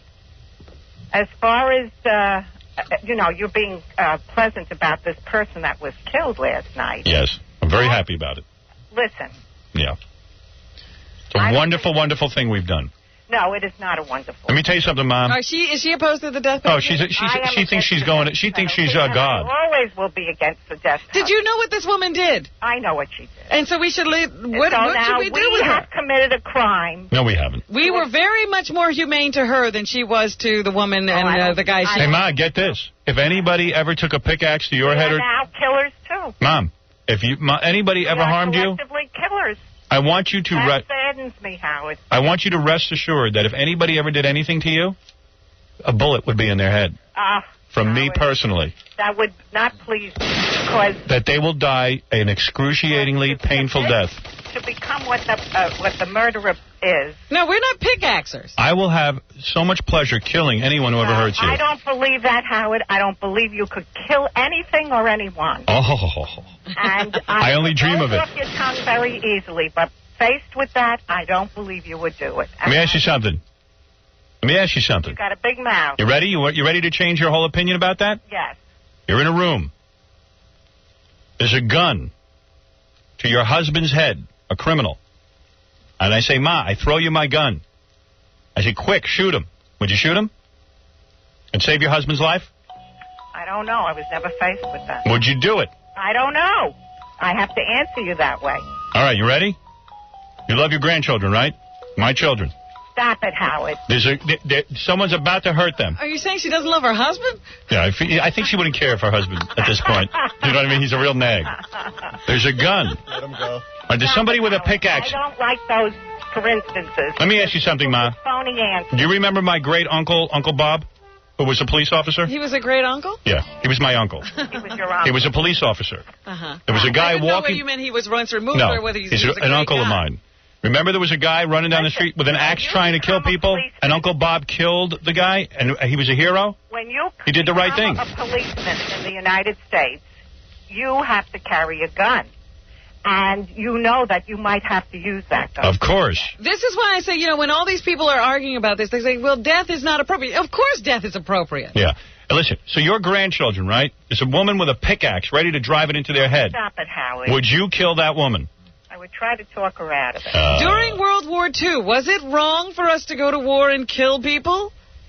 Well, the act of killing is killing. Killing is killing by anybody, and two wrongs don't make My mother's having a hard time. I know, but Yeah. she knows she wants us to go to war during World War II. She wants nirvana. Because to me, I cannot. Remember one thing, Ma. Condone killing. Man- In any sense of the word. Man is essentially evil. Oh no. Do you understand me? Many I don't more agree good with that. people, Listen to Howard, me. than evil ones, and Man stop this. is evil. Stop it. Repeat after me. Man is evil. Man wants one thing. On the air, I don't know. What you think this makes you more popular? I am telling you the truth. Man is essentially evil. All right, listen, Howard. I think we've talked. We must kill the criminals. Oh no. Man will kill for All right, food, Howard, have a good for day. sex, for parking Talk to you spaces. at home. Howard, let me ask you a question. Go ahead. Kill. Say your mom snapped. Go ahead. And offed your dad. Just Go snapped. ahead. It's not her. Very possible that it could happen. Would you want her put to death? Yes. Oh, come on. Yes, I would pull the switch. You would not. On my own mother. I swear to you I would. All right, how? If my mommy snapped and pulled a... Ma, listen to this. If you pulled out a pickaxe and pickaxed someone in the head, I would kill you myself. And I'd put Ralph on your lap. You put gay Ralph on his lap. That's right. What do you need, a partner in crime? Right. No, Ma, seriously? I think it's a great day, and George W. Bush should be proud of himself. I love you so much that I would kill for you. What do you think of that? You would kill for me? I would kill for you. That's wonderful. I would kill men for you. All right, if somebody killed your Houchie. What? If somebody killed your Houchie. That's me. Would you be able to forgive him? Look. No. It's a very deep subject, Robin. She's in love with me. Very, very deep subject, and you have to discuss this sensibly. We can't discuss she has no answer. That's as sensible as it gets. I'm putting it to the real test. Your boy, who you love more than anything on this earth. I feel sorry for anybody that has to kill. I feel sorry for them. Mm-hmm. So if you had a son who was pickaxed to death... You wouldn't even kill that guy for me. That makes me sick. You're disappointing me, Mother. It has nothing to do with you. Once you're dead. Once you're dead, you're dead. But well, Ma, you can rest knowing your son will kill anyone who kills you. It doesn't bring you back. Oh, it helps. It doesn't bring you back. And I believe in a higher power passing judgment. Good luck. All right, Hal. All right, go stare at the wall. Yeah. All right. Bye-bye. Love you very much. Very much. All right, back to Ralph. All right, Ralph. So you're in there. Sandra Bernhardt's with the chicks and the guys. She's with the chicks. Go ahead. And she's got this really hot chick with her. Yeah, I know. 6-foot-tall model. Yeah, I want to kill myself. So this model girl, she starts dancing around, lifts up her top, takes her top off. The model chick. These girls just got crazy. Go ahead. Because there's all these girls naked. And where are you? You're just sitting and watching this? I'm just sitting like 2 Soaking feet it from in. them. This is a free show for Ralph. Yeah. And I'm getting a massage and watching this whole thing. It was great. Hey, it's like I'm at Scores right now. You can see it all. Scores is the greatest. Yeah, go ahead. So the pants cut. They didn't totally strip, but her pants came down and her the top up. Both girls did it. Who were Sandra? And what was Sandra doing? Touching him and stuff? Yeah, Sandra's getting a little crazy. Was she kissing him and stuff? Yeah. Yeah. She's just, and she's pregnant with a baby. Yeah, go ahead. How'd she get pregnant? Who knows? Anyway. Probably sat on a dirty toilet seat. Go ahead. So about swimming in a pool. Yeah. About 3 minutes later. Go ahead. About 3 minutes later, I don't know how it happened, but Sandra and her 2 friends ended up on stage. On the main stage. Yeah. In the middle of the club was packed, too. Middle of a packed club. They all start dancing. Yeah. And then they all start stripping. Yeah. Including Sandra. Yeah. Totally nude? Not totally nude. Sandra's pants come down. She's in there in her bra and panties. And then, it took her a while because the other girls, stripped first. Yeah. And at this point, the whole club is standing up Get out and of watching. Here. Oh, that's too much. So then, and you're at home sleep. Yeah, that's where I am. Did the other chicks get naked completely? The other really have hot underwear on her. Right. The tall model chick did, and the other one was man. So then all of a sudden, everybody's like, Sandra, take it off, take it off. I feel yelling to put it on. So what? Yeah. so Sandra's nothing. Yeah. So Sandra's bra comes flying off. So now she's those little nubbins. Oh. They look good. You know why? She's pregnant. They got bigger. Yeah. She looked good. Yeah. She got a nice body. Oh. I'm attracted to her. She had a little belly, but she's pregnant. Well, she's pregnant. No kidding. Big night. A pregnant woman strip? Big night at Scores, huh? And I brought you a souvenir. What do you got? Her panties? No, her bra. Why did you go over? You got Sandra's bra? Would you go over and tell her you're my friend and everything? No. She. I thought you were going to bring me the fetus. She left it there. She left it there, and Tommy, one of the guys, picked it up. Okay. Cool night, huh? What time did that go on? Give that back to her the next time she comes in. Yeah. Around like 1 or 2. 1 or 2? Yeah, she's a wild chick. Wild. Yeah, I like Sandra. She didn't care at all. Yeah, she's a filthy little pig. That's great. Here we go. She looked good. Yeah, she does look good. Yeah. I think she had some work done. Oh, I'm sure. Yeah. Probably like her teeth. Yeah. Because her teeth used to be all like... Yeah, gnarly. Yeah. Yeah. And probably her nose was kind of fixed a little. Yeah. She used to have big flaring nostrils. Yeah. Hey, why don't you go get something fixed?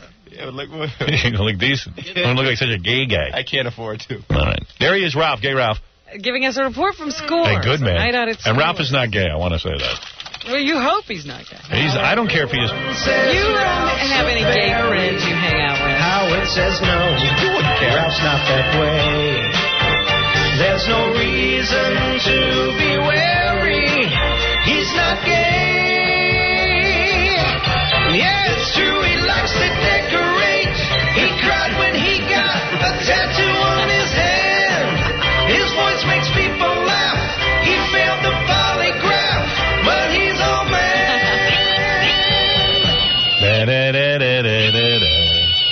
Hey, you ever going to take another polygraph? I thought you wanted to. Yeah, I don't know. You know what? I'll fail it again. It's all right. You might be gay.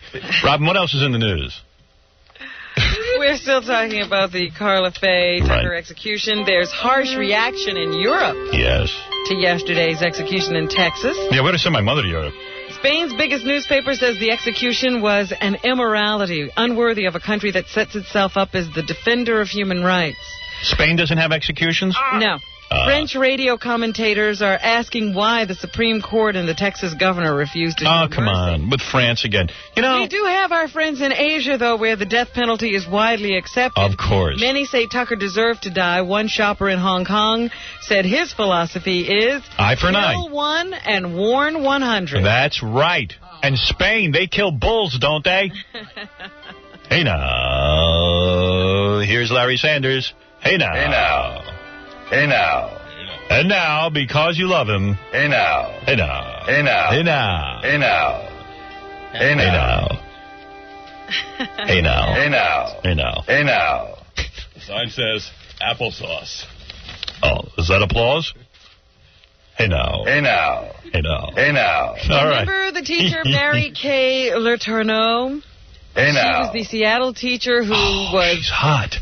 Sent to prison because she had an affair with her 6th grade student when she produced a baby. Oh, yeah, baby. Did you see her pictures? I would do her. Encouraged. Don't lock her up. Yeah, don't lock her up, man. Teach the other teachers to do that. World's greatest teacher. Anyway, she spent 5 months in prison. She had gotten a 7.5-year sentence, but they, gave her a short time in prison and told her she had to go to this class to learn not to be a sexual deviant. And the teacher had sex with her. Do I make you horny, baby? So, and part of her probation was that she was not supposed to be near any minors. Now, mind you, her little boyfriend, who she has a child with, is still only 14 years old. Right. So that would include him. Yes. However, the other day, some people noticed a car with steamed-up windows. Yeah, baby. Do I make you horny? Yeah, baby. Oh, this is so sexy. The police came and knocked on the car window, and what did they find? What the dealio? Mary Kay and her little boyfriend, her 14-year-old boyfriend. Give her the chair. So now, that's a violation of her probation. It's so different when a female good-looking teacher does a young boy. That's fine. There's nothing wrong with that. that. If it's an older teacher, says, Kids learning. If it's a male teacher with a female, forget about it. Hey now. The two were fully clothed. Hey now. And they were just talking. Hey now. Hey now. But he added that the incident shows his client has a serious emotional problem. Who doesn't? He is fixated on this boy, and they had a no-contact order, which she violated. He says this underscores how deep-rooted this compulsion is. She has a sexual addiction. She has a kid with him, right? Right. Yeah. As part of her sentence, Letourneau was registered in a 3-year sexual deviancy treatment program and prohibited from interacting with any minors. Put me in that program. Her latest tete-a-tete with her former student could land her in jail for 7.5 years, and her lawyer thinks there's a good chance that she'll get the maximum. Wouldn't you love to be sentenced, if you're a sexual deviant, to a sexual deviancy program and meet all other sexual deviants? Yes, meet your friends. You can party with them? I would love to. Yeah, you go with other people who have problems. She's probably in a class full of guys. Oh, yeah. That'd be a tete-a-tete. And then none of them are the age she likes. Oh, yeah, baby. Keep turning me on over there. Yeah, so anyway, baby. You didn't want to bet. You're so shy of losing any more money. Yes. I wanted to bet on whether she'd get the maximum or not. I lost $100 on Karla Faye Tucker last night.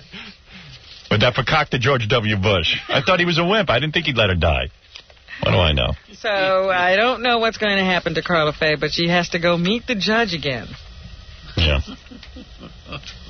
We still have this problem with Iraq that we're trying to sort out, and the International Olympic Committee is appealing to Washington to delay any military strike against Iraq until after the Winter Games. Robin, what is a bigger... Oh, excuse me. Here we go. Great song. Whammy on Shazammy. Bop, bop, a loo, bop, a wop, bop, bam. On Shazammy. What is a bigger problem? Our problem with Iraq or our problem with Merrill Zary Green's stand-up act? That's what he said. Keep lying in the same position. You don't like Clinton, huh? You don't like me? That's okay. As long as you don't. As long as you like Clinton, that's the main thing. I like you. What's your name? What's your name that said that? Dead silence. Yeah. All right. Anyway, I got more material. He won't even heckle him. No. I got more material, but I got a song before I leave. You are so Wait. I know you want Jackie Mason. Relax. It's almost over. The good news, I got one more minute. The bad news is Jackie Mason is on his way. On the first day of Hanukkah, Bill Clinton gave to me F you. a necktie from Monica Lewinsky. On the second day of Hanukkah, Bill Clinton gave... Hanukkah. Asswipe. Super Jew. Hanukkah. Asswipe. The president of the IOC, Howard, said, we can only pray that the United States will observe an Olympic truce during the February 7th to 22nd game. I know. Like we should hold up the whole world because they want to throw it down. I want more sexy stories about teachers and students. Yeah, baby. Yeah, baby. Do I make you horny? Yeah, baby. Well, I do have a second story of that nature. Ooh. Yeah, make it sexy. A 28-year-old... Put on the vibrating panties when you read it. A 28-year-old Queens woman has been charged with statutory rape after carrying on a torrid affair with her 15-year-old Catholic high school student. Well, he's not her student, but he's a high school boy. Yeah, that's sexy. Shall we shag now or shall we shag later? The animal health care worker and Howard Beach resident is fighting back against the charges that she seduced her neighbor. Yes, ma'am. She says she's denying everything and can't believe that people are making up these false accusations and people's lives can fall apart, she says. Yes. They call her a leggy blonde stunner. Wow. Imagine that. Hey, Ralph, you're a leggy blonde stunner. Thank you. Did you hear those vibrating panties? No. Oh, man. Do you have them? I think her name is Lisa Ronaldo, and she's supposedly, according to Gorilla, a fan of the show. Yeah. And we might be able to talk to her. Let's get her on for tomorrow. She seduced a 15-year-old? Prosecutors are accusing her of having a 4-month affair, which started in August. With a 15-year-old? Yeah. Yeah, so. After she was introduced to the teen whose identity is being withheld because of his age. Let's talk to her. They say she quickly bonded with the teen who she befriended. They describe him as a shy kid. And they had numerous liaisons in her home until November. You know what I'm going to ask her? I'm going to go, baby. And they say that in November, the teen told her he wanted to break up and that she started harassing him. Oh, well, he should be locked up for being stupid. Baby. He said he tried to break it off, but she refused. The teen's mother then became suspicious and recently got the teen to admit to the affair. She into butt stuff? Is she into some... She faces up to 7 years in jail if convicted, Howard. She does admit to knowing the teen, but she says they're making up these alleged trysts. Deny. What are you still doing here? I don't know. Brought in one story, now you deny. Mumbling about the news. Hey, get out of here. Yeah. So there you have it. We have another woman who was accused of making love to a teenager. Oh, my. Anything else in the news, Robin? Did you hear about that U.S. jet that sliced through a cord at a ski resort in Italy, knocking down the ski gondola that takes you up to the I didn't care about it. Top? It was in Italy. 20 people were killed. Yeah, it didn't affect me. 10 men, 9 women, and 1 child. Awful. So now everybody's screaming that the Aviano air base over there should be closed down. The Italians want a full investigation. President Clinton has said that the United States will cooperate. They don't know exactly how this accident occurred, but this was a mission to oversee what's going on in Bosnia as part of the Dayton Peace Agreement over there. Actually been a good year for skiing. Not at all. No. Well, that's sad. I don't like to see anything like that happen. Anything else in the news, Robin? Really? Yeah, there's Danny Baldwin. Because I'm locked in a room with a bunch of psychos, and I'd like to get out of here. Daniel Baldwin, who is a friend of the show. Yeah, great. Could possibly be facing drug charges. Man, we got to get him in here.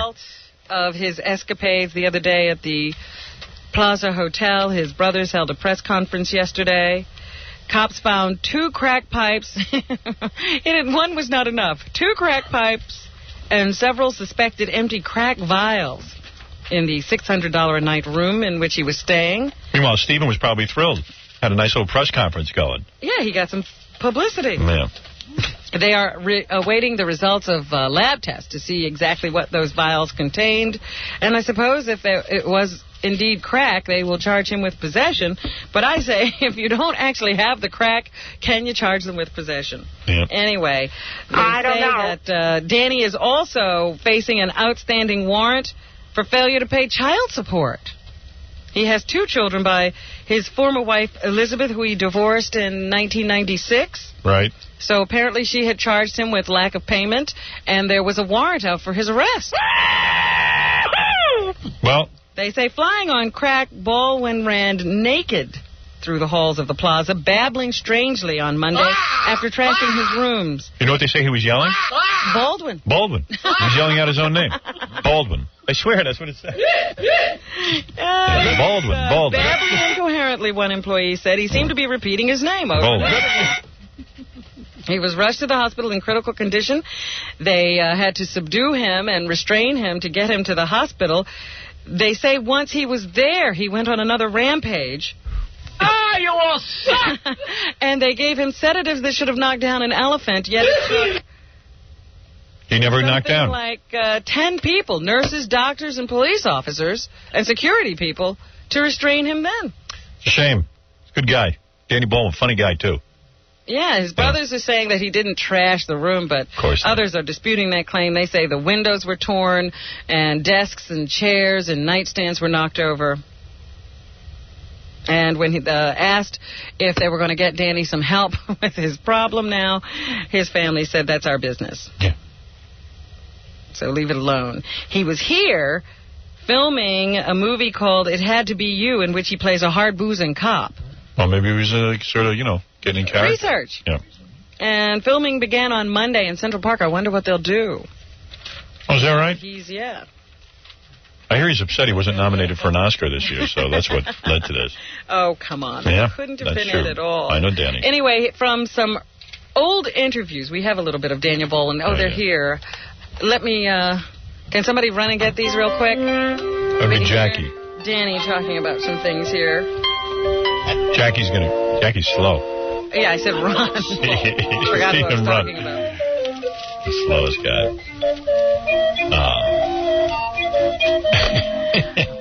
This is from an interview while he was still working on that TV show, Homicide, Life on the Street, which was filmed down in Baltimore.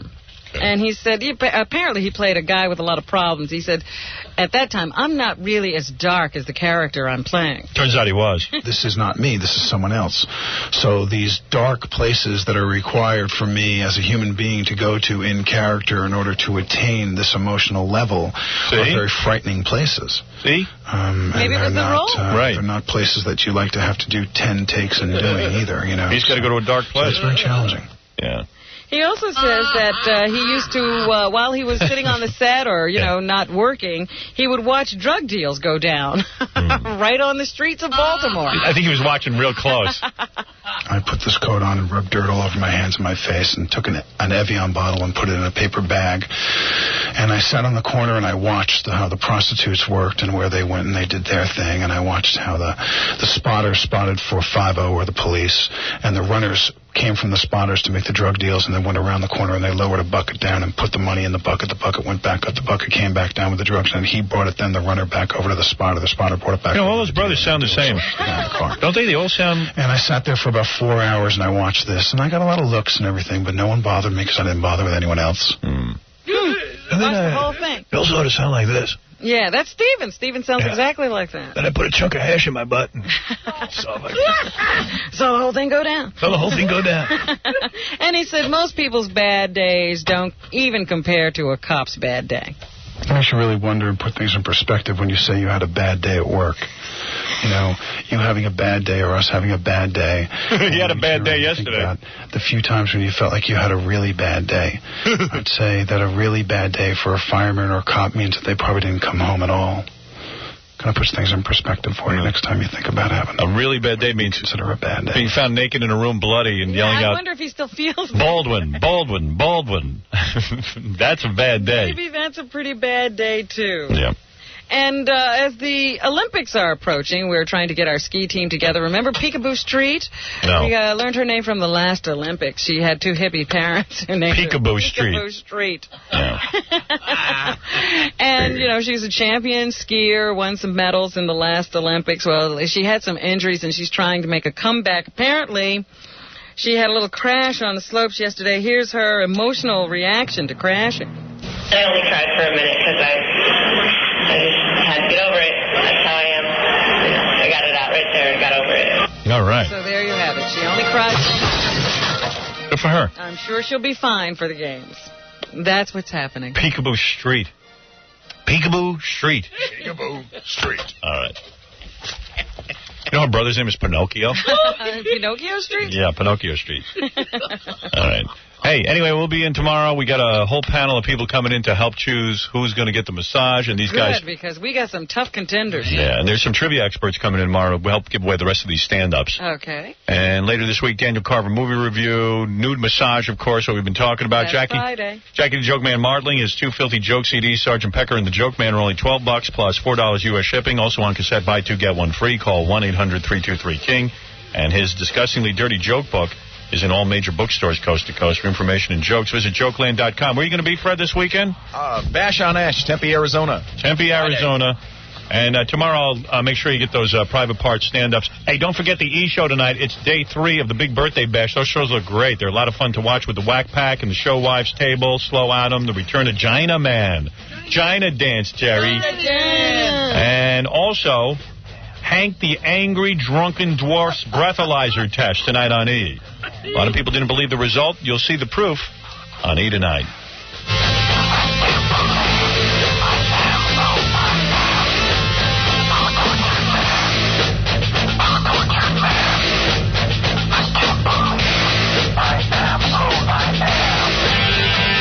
You're listening to a man who sees more naked breasts than an X-ray technician. Howard Stern.